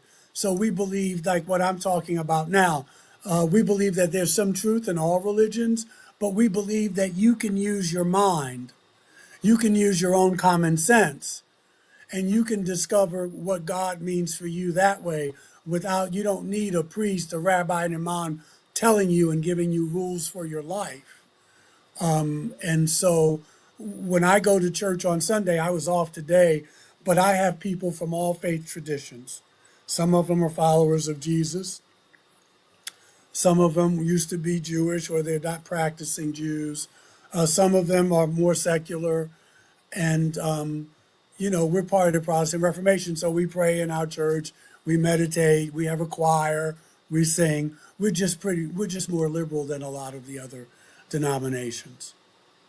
All right, and that was the last question from the audience, and I just wanted to ask you: so, if the aliens get here, we know that some religions include the idea that aliens may be part of this whole thing, but for just in general, looking at religions, do you think that they are going to be open to the other ones being open to aliens being part of God's plan? And then, if so, do you think that they would adapt how they teach in order to include them into the conversation? Are you talking about the ETs? Or are you talking about human beings? Yes. I don't know what the ETs, the ETs, when I read the literature and from my own experiences, ETs don't believe in God the same way we do. A lot of them, they think it's superstition the way we do. They will acknowledge that there is an intelligence and a source out there and that we are part of it and that we go back to it.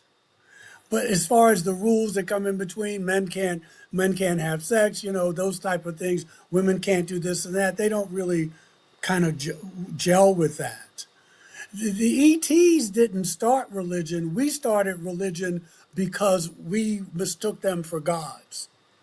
Okay. Yeah. Now Yahweh came down and used his, you will worship me. But a lot of them didn't do that. It's just that we got so caught up in their power and their and the tech that we mistook them for gods, like people do today. I was coming from more of a place, and I'm sorry I gave you the wrong answer. I was coming from more of a place where preachers themselves in their teachings, would they alter the way they taught if they consider aliens being under part of God's plan? I don't know. We haven't gotten there yet. We can't jump to that question when you have some people who don't even believe they exist. Yeah. So that's kind of putting the cart before the horse.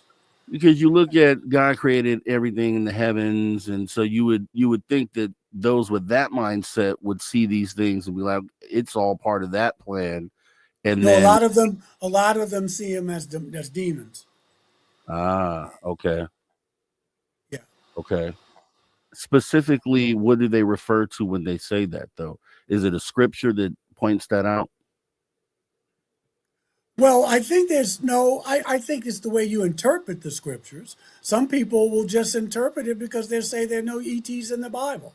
And some of them may say, if you look at the grays, they look like little demons. Or if you look at the praying mantis, I have people in my family who they know nothing about, but they'll just say they look like demons. So it's an ignorance. And again, it's not so much what the Bible says, it's your interpretation of that. I read the same Bible, but I come out with a whole different outcome. Okay. So the only difference is the only difference is I'm an experiencer, but I read the same Bible they read, but it's just your interpretation of it. And a lot of that interpretation is from if they've been indoctrinated. I was Baptist. It didn't work for me anymore. I got away from that because I could use my mind as well as my connection with creation. God, call it what you will. But a lot of people, they can't have that. This is what it says. This is what it means. They don't know about Hebrew. They don't know about maybe multiple interpretations. They just say the Bible says what it means and it means what it says.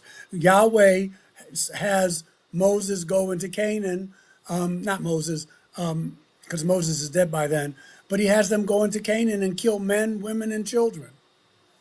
Now, if you say to an evangelical Christian, what does that sound like what a God would do? Does that sound like a God to you? And they would have an answer for you. So it's about interpretation. I had one guy tell me, you want your God to be warm and fuzzy. I said, no, I just don't want my God to tell me to go into a land and kill men, women, and children. What? Anyway, so we read the same Bible, we just look at it a different way. And that's a heavy place to leave it in. And I appreciate your time, Reverend, joining me again. Sure, brother. We'll do it again. Ladies and gentlemen, Reverend Michael J. Carter, I will be talking to you soon. Thanks for coming in. You Give me a guys shout, don't go brother. anywhere. We got Yeah. hour 3 Take care, everybody. right here You're on Spaced listening Out to Radio, the After After Hours Radio with Show. Mr. Rob G on the only place where you can own the night. Spaced Out Radio. Spaced Out Radio. You've tuned your dial to the right frequency.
right, everyone, welcome back to Spaced Out Radio after hour number 3, the third and final hour, as we have about 20 seconds left when we come back from radio. Here we get ready to go. Let's see. We'll be doing some Steve Stockton, some Tales Untold, Mispersoned Mysteries, and Drew Banking with the After Hours wrap-up, followed by UFO and Weird News. Here we go.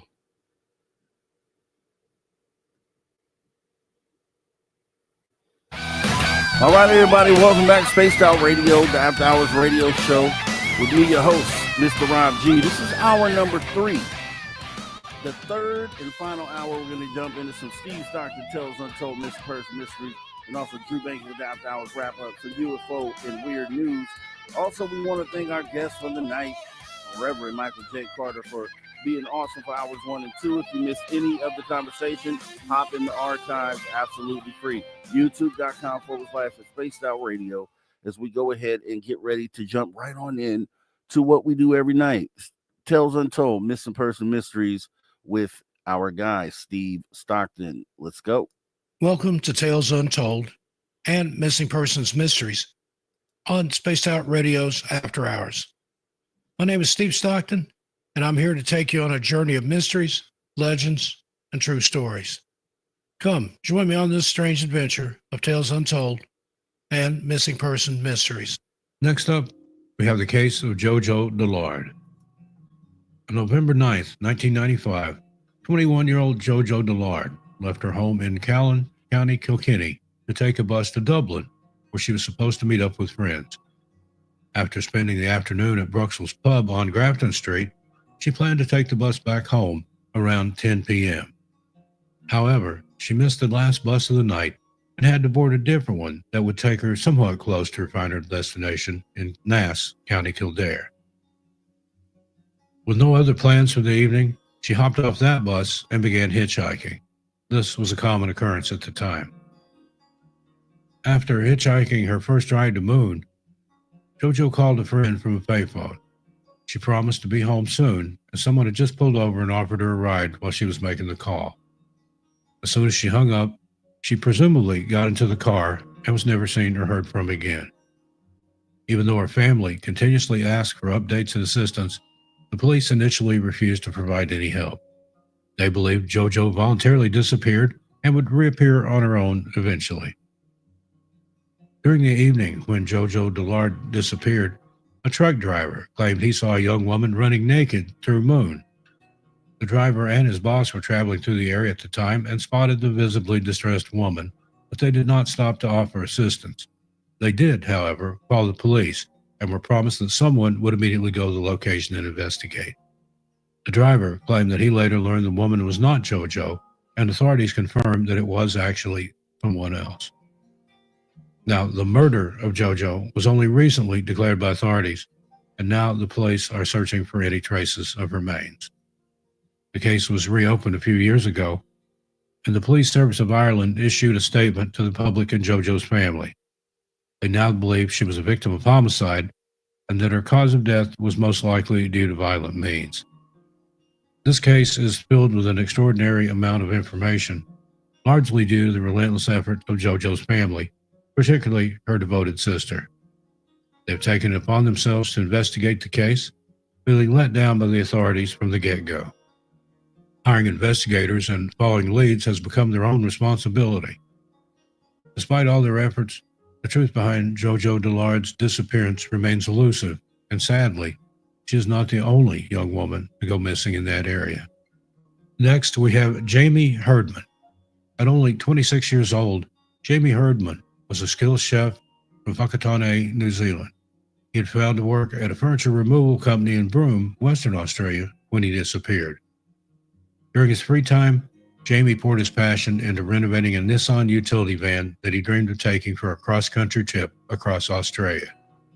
After completing his project and waiting for the perfect moment, Jamie finally set off on his long-awaited road trip. Jamie's family reported him missing on December 5, 2006, when they couldn't reach him during his trip. An investigation was launched, and authorities discovered that Jamie was last seen hitchhiking at Dally Waters, approximately 317 miles from Darwin, where his family believed he was headed. His van, which had a history of overheating, was quickly located abandoned near a roadhouse on Stewart Highway. Inside the unlocked van, authorities found Jamie's clothes, phone, credit cards, toothbrush, and some cash. However, his keys were missing. In November of 2006, Jamie made the unusual decision to travel through the center of Australia on his way to Daly Waters. His brother Carl described this as bizarre. Jamie was an avid fisherman, leading his family to believe that he would have more likely chosen a route along the coast. However, Carl reported that Jamie had left Broome suddenly and without informing anyone, not friends, family, or even his employer. The family suspected that Jamie may have received a warning from a friend about someone who was after him or planning to harm him in some way. Everyone held on to the hope that Jamie was simply unaware of the search efforts to find him and that he was out there, somewhere, continuing his journey and still safe. There was also the possibility that he had become stranded in a remote Aboriginal community, cut off from the rest of civilization due to severe flooding. But as more time passed, without any word from Jamie, it became increasingly unlikely that he would be found alive. Despite extensive search efforts on land and in the air, no trace of Jamie or any clues as to his whereabouts have ever been discovered. He remains missing to this day, along with many others who have traveled through the isolated Australian outback and never returned home. And finally, Joshua Jones. Joshua Jones, a 29-year-old man from Hurst Rise in Matlock, Derbyshire, England, left his home on December 12, 2020 at approximately 11:30. He told his wife, Talia, that he was going to the pharmacy and would be back soon. Before leaving, he kissed his 2-year-old son and wife goodbye, but never returned. At around noon, CCTV footage captured Joshua at a department store and then later at a nearby Sainsbury grocery store. Witnesses reported seeing him hitchhiking on the A632 towards Chesterfield at around 4 p.m. Prior to his disappearance, Joshua had texted his wife saying, "I love you to the moon and back." This mysterious vanishing led to multiple reports to the police about potential sightings of Joshua. However, no one has been able to locate him since. When he disappeared, he'd been wearing a gray super dry jacket and blue jeans. The sleeves of the coat were light colored and the inside was green. Other identifying features include a Japanese-inspired tattoo on his right arm featuring a dragon, a koi fish, and a crane. On his left wrist, there was a tattoo in Talia's handwriting that read, "To the moon and back," with a red rocket and runes surrounding a moon inside. Despite the efforts of authorities, including drone searches, mountain rescue teams, and a helicopter, Joshua Jones could not be found, nor any information about his disappearance. There are no leads or evidence in this case. His wife claimed that she wasn't surprised that he couldn't be seen on CCTV footage because there were only cameras in central Matlock. Talia also mentioned that her and Joshua had often talked about leaving society behind and building a treehouse to live in. During the pandemic and lockdowns, Joshua struggled with feeling trapped and anxious. He refused to seek medical help, believing time would heal his wounds. Talia remains hopeful that her husband is still alive and possibly living in the wilderness, as he was skilled in survival and loved the outdoors. Now, there is no record explaining the reason that he would have had to possibly leave his wife and son behind intentionally. However, the day before he vanished, his car had broken down, and both he and Talia were concerned about the expenses of getting it fixed and how that would affect plans to purchase Christmas gifts. On top of that, rent was due, and they had yet to shop for their holiday meal. Talia speculates that the stress of their life together may have pushed him to flee. Unfortunately, there is no further information on this case, and Joshua Jones remains missing to this day. All right. Welcome back. That was Steve Stockton tells Untold Missing Person Mysteries. We appreciate Steve Stockton being a part of the show, as always. And we're going to go ahead and get ready to jump into our very next segment, which is the After Hours Wrap-Up. So you know what time it is, guys. Let's go ahead and bring in our guy, Drew Banky. You're an irredeemable monster! Come here, I'm going to eat you! Get in my belly! Get down in the north! Get down north! Do it! That man's gone north! You're a monster!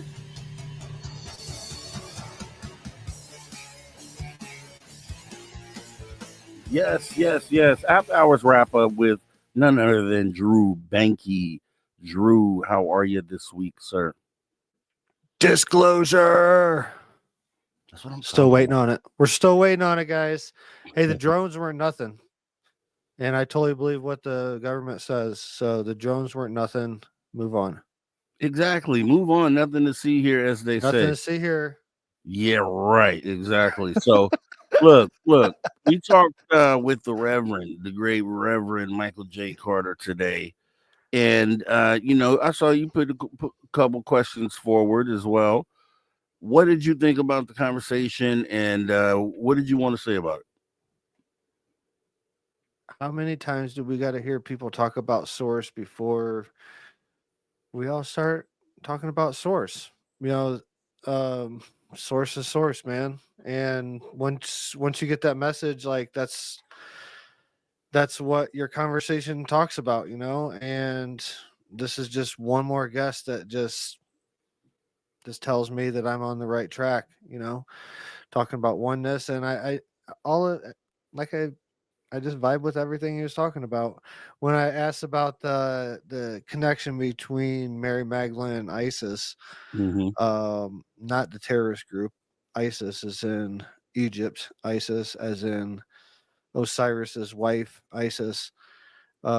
Just some theories that I have, and I've hinted at before, and I've talked about them briefly before about the connection between Osiris and Isis and Jesus and Mary Magdalene that I kind of got downloaded or figured out in meditation one day or something like that, but yeah, just when the question come up about Mary Magdalene from the chat, that just triggered me. And yeah, his answer kind of just let me know that where he's at, and it was very apparent through the whole conversation where his mind was at, having that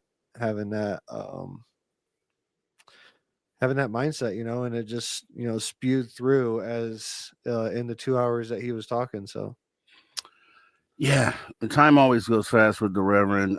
He always has some great, valuable information, and that's why we love to have him on here. And there was the conversation we talked about.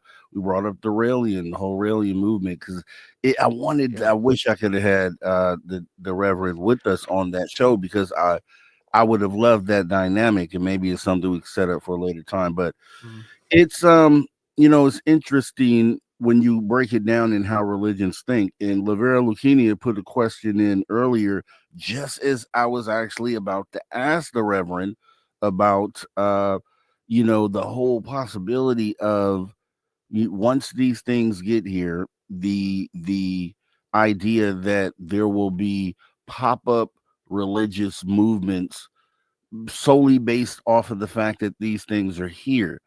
So people will be looking to these things as a higher power, higher than us, and essentially maybe worshiping these things. UFO cult, essentially, like a UFO cult. I don't know the way to put it.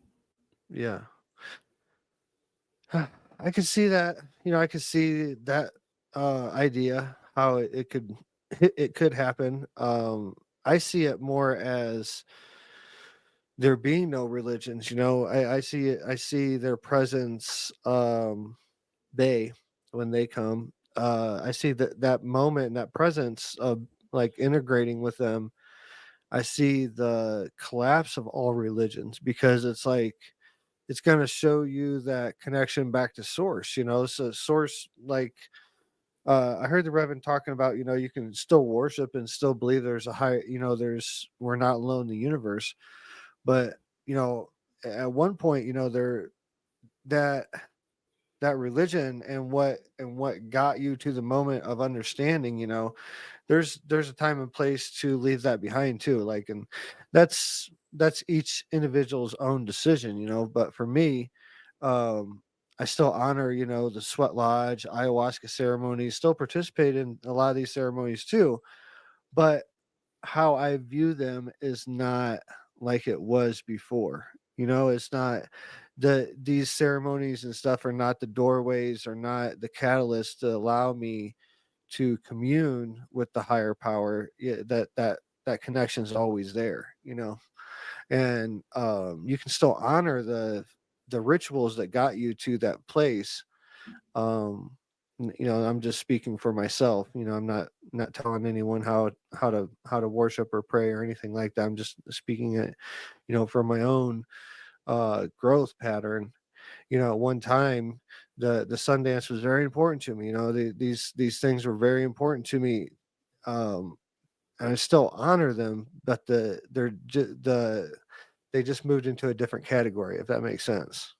Yeah, yeah. And I think that's what's going to happen when they get here. When their presence alone, like when we're in the presence of someone that has a higher vibration, we tend to match that vibration. Just like two guitars in the same room, if you strum one note on one guitar, that a guitar across the room will vibrate and match that vibration. Yeah, exactly. Yeah. We're no different, so if we're around someone that has a higher vibration, and we're going to match that vibration. And same is true when we have face-to-face contact and shaking hands and sitting down at a table and talking about how the universe started and all that with our ET brothers of a higher vibration. We're going to match that. There's going to be some type of flux there.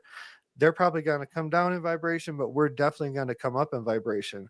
And when you do that, I think you're going to level out of religious and dogmatic practices. Well, I'll say this.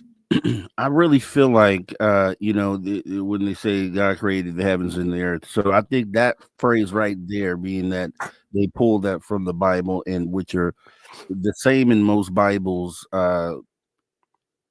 that very fact alone, I think, already opens the door for the acceptance, because once you get used to whatever these things are, as weird as they might look, and you'll look at it just as another one of, quote, God's creatures or sources, creations, right?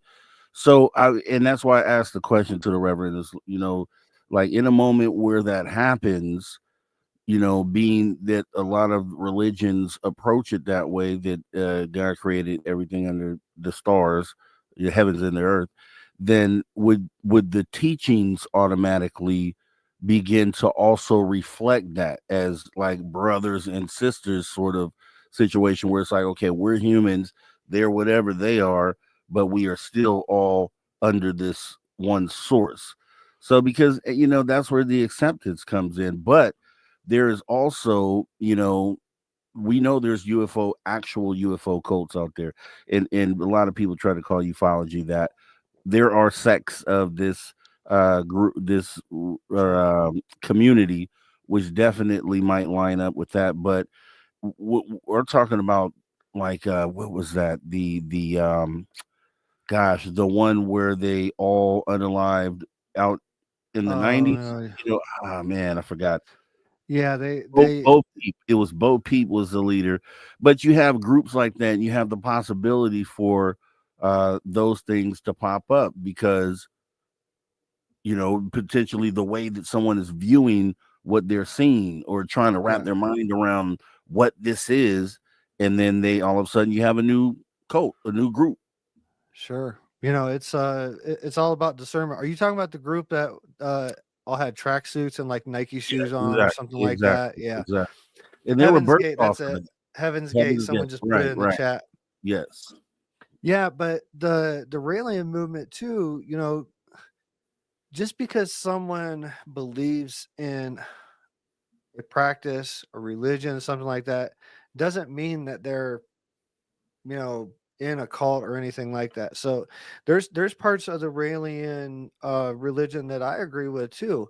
But if you've seen the documentary on the several documentaries out there that they have, there's a large questionable sexual component to the religion, and open open relations, not to be too graphic or anything about it, but and the leader of it's has done some questionable things with There's rumors of him of being underage, of messing with underage girls and stuff like that. So, but that doesn't, you can't let that take away from the whole, Raelian thing. That's it. There's a lot of good that they talk about, but that's when you get into the cult aspect of it. And what you spoke about before, thing that troubles you is the bottleneck of connecting through one person, and that's a big red flag for me too, because my whole position on this planet and why I'm breathing right now is to spread the message of we all have the right to connect. We all have that sacred right to connect back to the consciousness and the energy that created us. Let me give you a perfect example of this. Actually, there is a couple of individuals out in the community that consider themselves reptilian channelers, right? So this individual has at times, made the statement that I connect with this particular species of reptilians, and I'm the only one that can do it. Like, you kind of have to go through me to do that. So we know examples of other types that say the same sort of thing. And then those would be the ones that would, essentially take on the role of starting these sort of things. And it's just like, because we know there are so many of those types out there, that in the moment that these things actually show themselves or just make themselves known, they don't necessarily have to land, but just that we know that the presence is there, like is widely known, then it's the possibility of so many of those little small groups just popping out of nowhere is just insane when you think about it, because they already have sort of a following, even pre-disclosure, right? So if they really showed themselves, then it's like, oh man, this guy knew the whole time. Like, this guy has the direct line to these reptilians, and then that's how that sort of thing starts. So there's just always the concern there, because, and not saying, and to kind of back up, because I just want people to know, I didn't say the Raelian movement was a cult. I just brought it up during the interview, and asked their, pointed out the fact that historically it had been looked at as that. And then I kind of led into why they may have perceived it that way, being, as you said, with the bottleneck, and that there's a living person that kind of would be your in between, your go between, in order to connect with this higher source or this higher thing. So, and truthfully, if you see something like that, or if that ends up being the thing that you have to do to connect, then it's probably not really what you want to do, is all I'm saying. Yeah. We all have the sacred right. That all I got to say to it is we all have the sacred right to connect back to that vibration, that center of the universe, that creator that created us. We all have a sacred right to connect to that one-on-one. We don't have to go through anybody that tells you any different, run the other way. Like, I that's wholeheartedly, it's from the heart. And anyone that doesn't promote that, your own connection directly back, that's you really need to be questioning that person's motive. Well, you ended right at the right time, so we go into a break here in about 30 seconds. And what I just say is that, just let them show up already. Like, let's just see what happens anyways, just across the board, whether it's anything to do with religion. Let's just meet these guys, get it out the way, and then figure out what we're going to do next. And it almost seems like the way we started the year, that we may be going towards that direction. And is it something we can see this year? What further things are left to develop as far as this conversation goes? It's 1 month into it, man. Crazy. We're already 1 month down. I think there's a lot. And I think we're going to be pleasantly surprised when we talk December 31st. But as we get ready to go to the last and final break, guys, Drew Banke and myself are going to be right back. And we're going to come back and we're going to talk some more right here on the Spaced Out Radio After Hours radio show. 30 minutes left. Don't go anywhere. You guys come right on back. And we may get into some weird news tonight as well. Spaced Out Radio. See you in just a minute.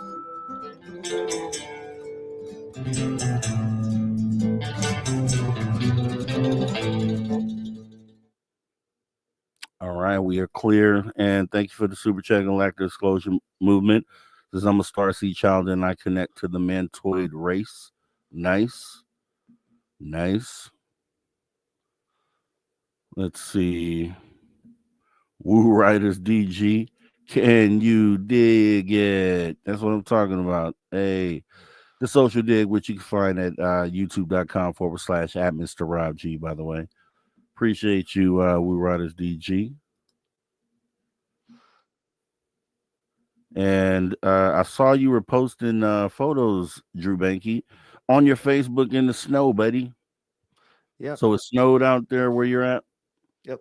We got about 8 inches the other day and was out playing with Hawk at all. It's all gone today. It's got up, I think it was in the 50s today. So it's all gone. But yeah, snowed for about 18 hours. Got about 8 inches or so. And you're pretty high up. Is that normal this time of year? Oh yeah, we're getting snow all. We've seen snow all the way up into May, and as early in September. So that is awesome, man. I like to go visit it, but I like to leave it behind when I'm ready to go. Like, I lived in Oklahoma City, and just dealing with driving in snow, and then how it snows so much over time that it creates like this really hard pack. And just that whole thing, it's just, ugh. Yeah. And then the snow melts and your clothes are wet. Yeah. Yeah, it's been cold. I mean, I talked about it before. It's been cold here, and it was too cold for a while for it to snow. So when it snowed is actually a sign that it's warming up. Like, -5 and stuff, you don't really see it snowing when it's -5. This now I guess it's harder for, I don't know the science behind it, but it just seems that it only snows when it gets a little warmer. But yeah, it was really nice today. I worked we're getting chicken eggs again, so that's couldn't come at a better time because chicken eggs are expensive right now. But yeah, our chickens, we're getting about 3 or 4 eggs a day out of them, and they redid their coop so you could get into their chicken boxes from the outside today. So just exciting things, man. Getting ready to go to Cali in a few days on Thursday, leaving for Cali. So I won't be here next weekend. Remind everybody. Right. Yep. Get your fill right now. And yeah, by the time I see you, it'll be after Valentine's Day. And on Valentine's Day, I'm taking me and my wife are going on a date up in Denver. Our 10-year anniversary. Good. That sounds romantic, man. Cool and romantic, man. So congrats to that, to the wife for having to put up with the Drew Banky. No, I'm just playing. 10 years. He's an awesome guy. He's an awesome dude. I did want to thank the Super Chat and Joanne as well. Super Sticker. Appreciate your support of the show tonight. Also, we were talking about weather out there. It's been beautiful here, sir. I just want to make a few people jealous. I don't know what temperatures are around the country right now, or the world for that fact. Excuse me. But we had, I want to say this weekend is probably been upper 70s, almost 80 degrees Fahrenheit during the day. Just wonderfully beautiful weather. Just, oh my God, I couldn't believe it. But we are going back to cold. It looks like we'll be getting rain on Friday, which is awesome and needed here as well, right? Because we're how far are you from Palm Springs? Truthfully, not too far. I'm about I'm less than 100 miles from Los Angeles, so put it like that. So a little over 100 miles. Yeah, probably 150 miles, something like that. That's where I'll be going Thursday. I'm getting nervous about flying, man. All these planes, all this stuff going on with planes and stuff. But dude, oh my God.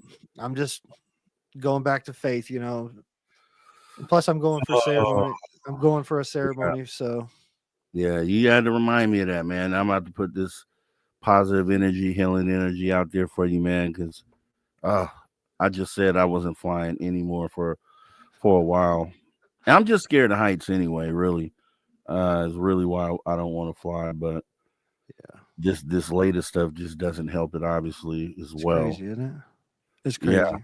Yeah. But whatever happens, I'm always, I don't see y'all guys ever again. I love y'all, but I'm pretty sure I'll be back in a week or so. Like, who we gonna get to fill in, Drew? Come on, man. You gonna put us in that kind of position? Nobody can do it. But you get the Reverend, dude. You get the Reverend 3 back. seconds. All right, here we go. All right, everybody, welcome back to Spaced Out Radio, the After Hours radio show. We're in the middle of the After Hours wrap up with Drew Banky in the building as we get ready to jump back into some conversation. Don't forget, guys, if you haven't, hit the like button. If you're on social media, also hit the like button. There's one there also. And if you miss any of the show, once again, youtube.com/@SpacedOutRadio. There is a plethora of options there, as Dave Scott says, as we are jumping back into the conversation. And yeah, hopefully we get some good disclosure coming this year. I'm just so optimistic, man. And really, I want to find ways that we can maybe get out there and help expedite the process. Just like I asked the Reverend, like, what could we do? Like, I would march on the, but yeah, okay, maybe we should, kind of tweak how that is, or even, look at how effective something like that would be. I could see where it wouldn't be as effective today, but I'm just looking for options, man. Like, what other ways could we, use our time and what we have to try to kind of address disclosure? You know what I mean? Yeah, I think it's, I think it's mass meditation. I think we need to have more of that. If we can, and I'm just saying this as an if, which is probably true, but the whole CE5, the psionics things that Jake Barber interviews talking about lately. If we can summon ships, like, why we could do anything we wanted, like with if we agreed upon it. And one person's thought and intention is very powerful, but when it's coupled and magnified by multiple people, like it just gains strength. So I think I think this is in a sense a meditation that we have here for 3 hours every Saturday and Sunday night. We're raising the bar. And when we're saying raising the bar, we're talking about it in kind of a metaphorical sense, but literally we're kind of raising the bar. I think we're doing the work right now. I say the same thing pretty much every weekend. These conversations is doing the work. I think this is our march. These 3 hours that we do every Saturday and Sunday, I think this is our march. And I think that's what we need to think about moving forward. I kind of felt this message when the Reverend was talking about it. We need to expand our minds and stop thinking we can handle things by doing it in a physical sense. There's greater powers. There's more effective ways of doing it, and there's more magical ways of doing it that are there and are being shown to us. So why, I often think about, you look at out in the audience and you see so many people are tuning into a show each day, and you just wonder, like, who's out there, right? Like, are some of the people, because obviously humanity's out there, but are some of the people that are holding on to the secret, are they watching? You know what I mean? Because then totally what you said, it's like, this is the march, these things that we do. And I'm just hoping that this information gets over to them in that way, because I think when you tap into compassion and just human to human being, then maybe they're like, yeah, you know what, we should just come out and tell them what's going on. We should stop holding these secrets. But I know that's pie in the sky, and I know, that likely wouldn't be the outlook on it. But yeah, in that way that you speak about, that's why we do these shows. And you hope for someone out to be out there that this would connect to in that way to make them want to, come out and say something. Well, there's times are changing. There's a lot of crazy things, and talk about Sean. I've mentioned Sean Ryan several times in the past. He has just been going through some stuff recently, and that it just goes to show the power of the people. So back in September, he interviewed, he filmed and taped the interview for Chris Bledsoe. Yes. So Bledsoe, Chris Bledsoe and Ryan Bledsoe both went up there. Yeah, he interviewed Chris. It was like a 3-hour interview or whatever, and it was supposed to come out in November. It kept getting delayed, and finally they got the notification that the Sean Ryan show was not going to air Chris's story because it didn't align with some of the values of the Sean Ryan show and stuff. Well, there was a huge outpouring. This all happened on X and some of the other social medias. There's huge outpouring of people tagging Sean Ryan of like, why are you not why are you not sharing his story? This guy's been interviewed by NASA, he's got hours of footage, all types of other stuff, and pretty well documented experiencer. I think Chris Bledsoe is one of the most highly documented experiencers that we have out there right now. Why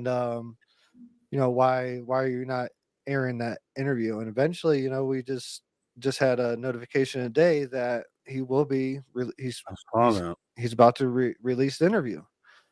So what do you think? And I put my 2 cents in there too a few times, in those comments of I'm a combat veteran, healed through psychedelics, 2 tours Iraq, early on Iraq, healed through psychedelics, near death experience, author, and all this other stuff. And I've been straight up told that I don't have a spot there with the producers of the Sean Ryan show. So my statement, my official statement is it's Sean's show. He can decide who he wants on, but they're missing a really good story if they don't, 1, put Chris's story out there, and 2, put my story out there. They're missing 2 really great stories.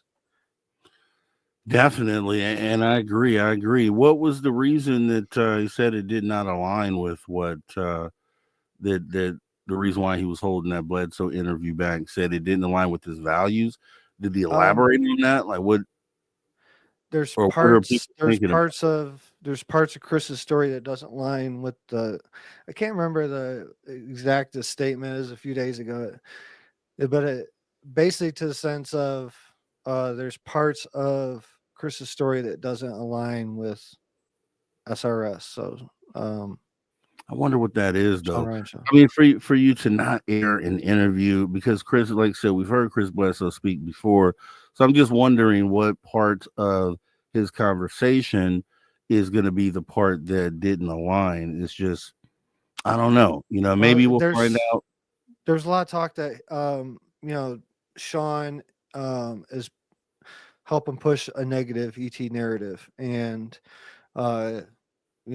Chris's accounts and everything and encounters with the orbs and everything that he's filmed, he's totally on board of it basically being an angelic or higher dimensional being, and it being totally positive. So he says that any talk of negative ET is outside of anything that he's experienced. So I wonder, is it the God aspect of it? I'm just wondering. I mean, maybe we'll find out, maybe we won't, but it's just interesting to me that, I interview a lot of people, and I'm just thinking of a time where what would make me just hold not air an interview, and it would have to be something offensive that I would feel would be offensive to the audience or offensive to myself.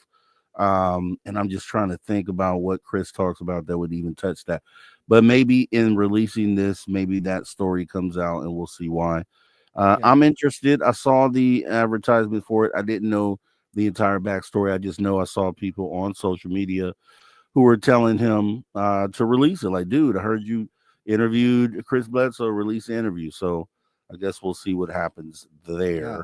It's been, September. That's a long time to have an interview in post-production, but I'm glad it's I hope it does come out. I think his story is very valuable to hear, and it's gonna reach new ears, from on that platform. Yeah. Everybody's story is important, and truthfully, I don't even know how to say this really, but you end up when something like this happens, and obviously Chris Bledsoe has been on, he's known in this field, but when do you get to a point to where you start looking at the other experiencers, like when is the focus ever going to be turned to the other experiencers? Because it just seems like you get the top guys in the field, that's who gets to go on these major platforms, that's who stories get to reach the world. I mean, essentially we're reaching the world with what we're doing, but we're not on the level where we know 1 million people will see this, you know what I mean? Yeah. Because I feel like there's so much here that may not ever get tapped into, right? As far as this whole narrative goes. And I'm just like, yeah, when will we ever get to that point? Or I will don't know, man. It's that's a broad question. It's just whenever, maybe never, maybe there's only ever going to be, a certain amount of people that hit mainstream and stuff like that. Who knows, man?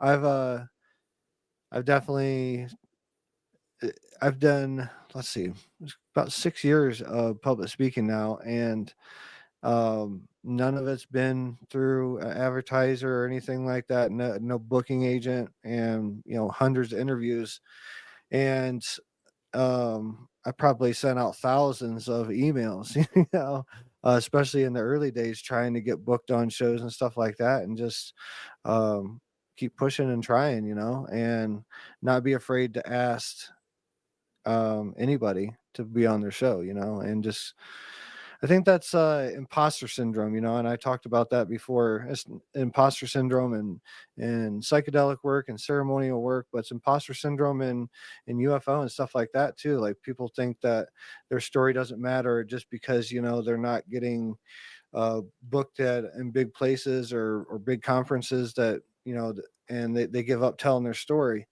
But if you look at it from just one person, and if you're just getting your story out to one new person, or opening up one person with your story, that should be your goal. And I think everything else comes along. But it's a hard business to be in, man. Like, and especially going through it and not talking smack about other people.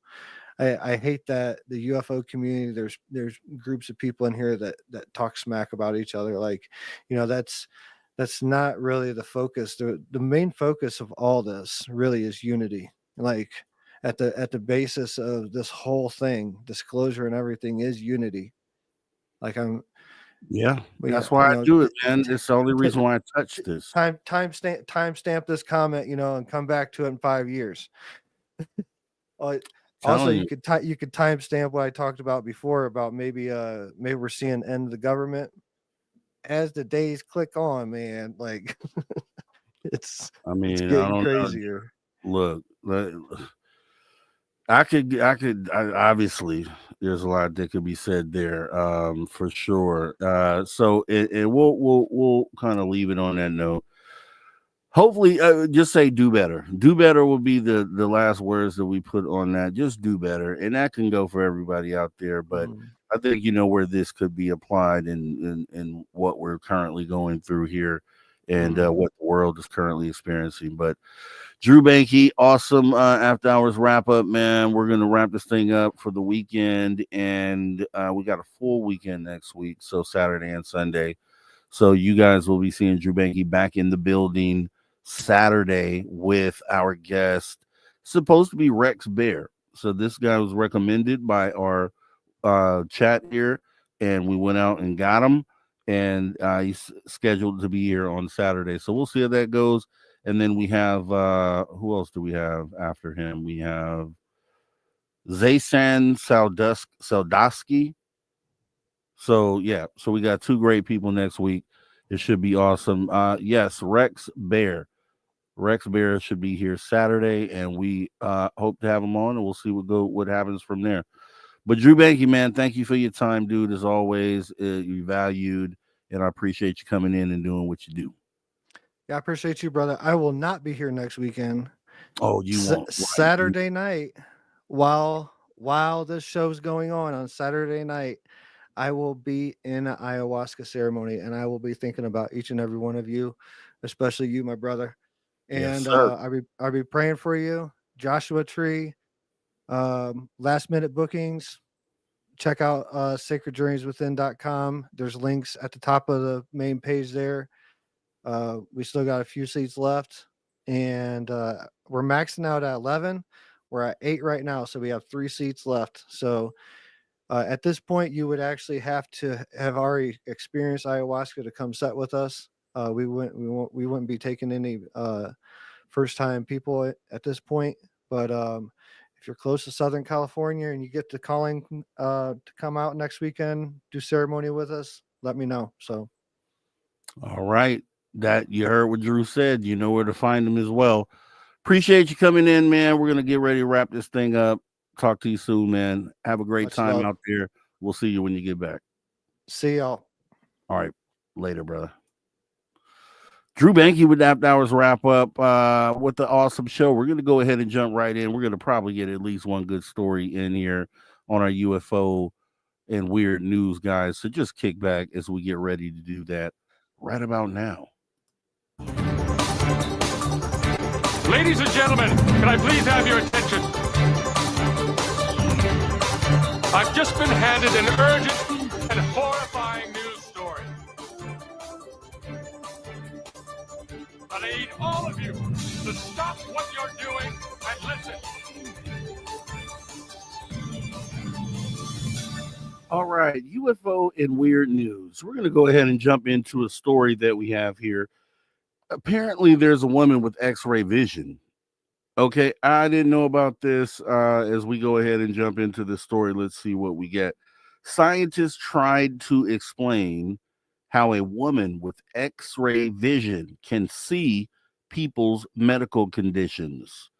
Russian woman Natasha Demkina said she had the ability to see inside people's bodies.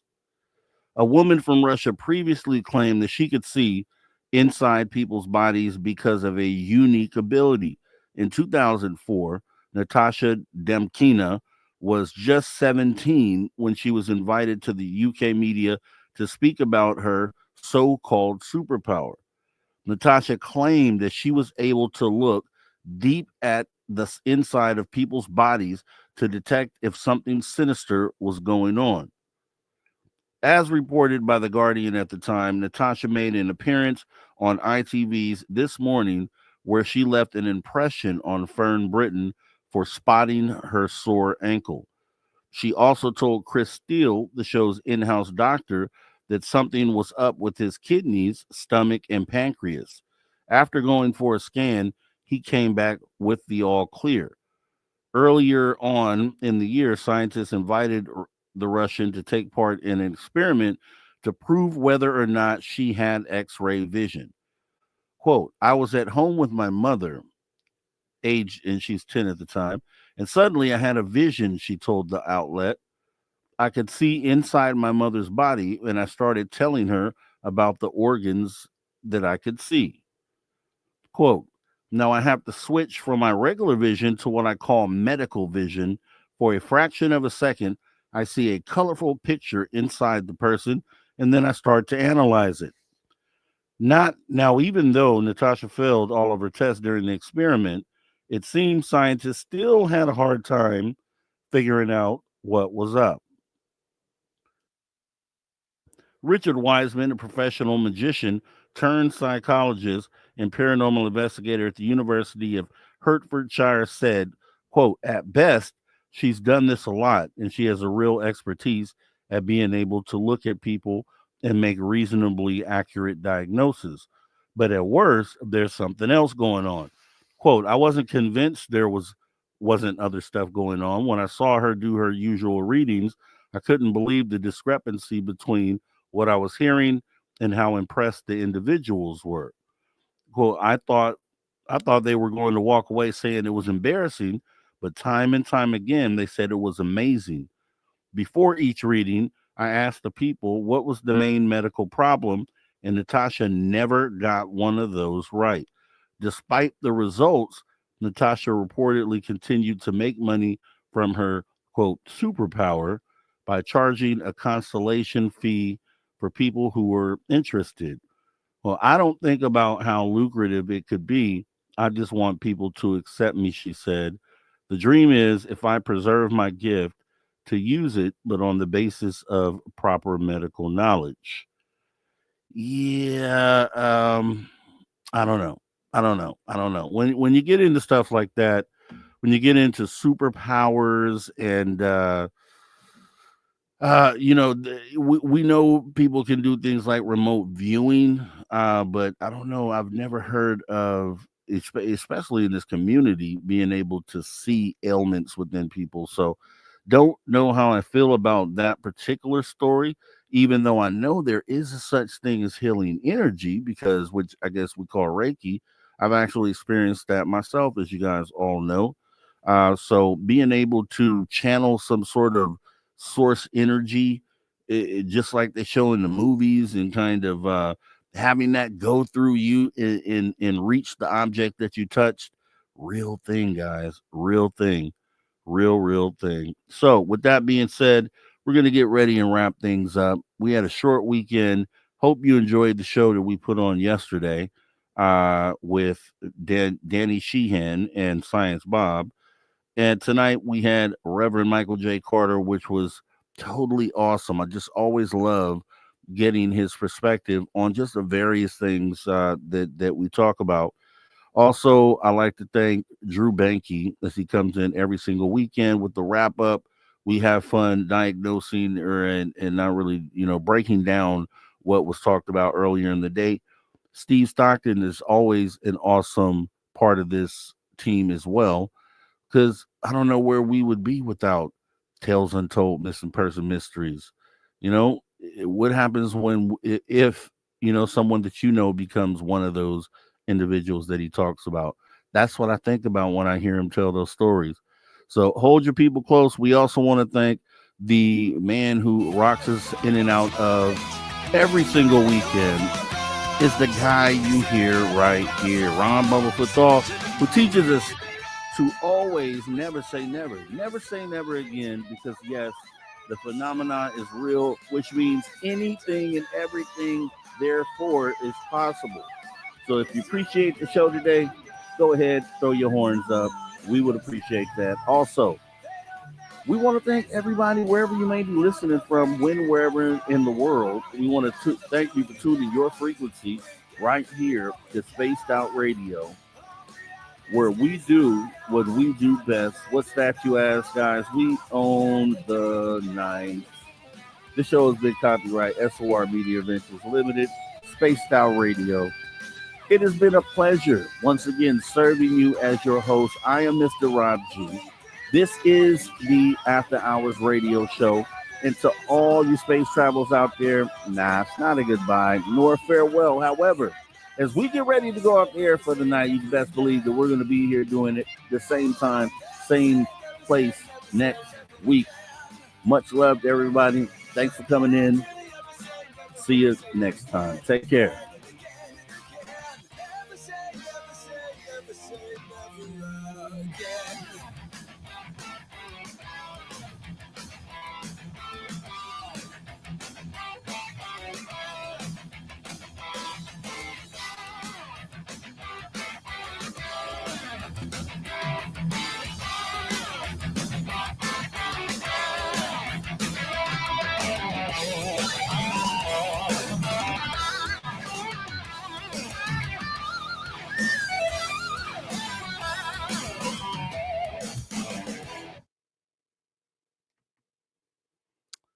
right. That is a done deal. That is a wrap for the night. So this is Sunday, guys, which means you guys are going into your week. If you're in Australia, you're already it's already Monday right now. So you're already into your new work week. Just want to go ahead and put some positive energy out there. Hopefully everybody has a great week. And next time we meet up, we can talk about all the great things that happened during that week and get back into some more fantastic conversations. As once again, we are scheduled to have Rex Bear on the show next week, next Saturday, and then Sunday we have Zaystan Saldowski, and should be very interesting. So make sure that you hit the notification bell on those shows, and so I can see you back here next week. All the new people as well that I saw in the chat tonight, thanks for coming in. Much love. I would appreciate it if you wouldn't mind clicking that like button tonight, and then consider hitting that subscribe so we could see you again. We would love to do that. So thanks for coming on in. Let's see here. Much love to Galactic Disclosure Movement, and great show, Mr. Rob G. Really do appreciate you, and hope to see you again. Have a great rest of your night, guys. Have a great week. Channel positive thoughts, positive energy as we get up out of here, because we still want retribution at the end of the day. Take care.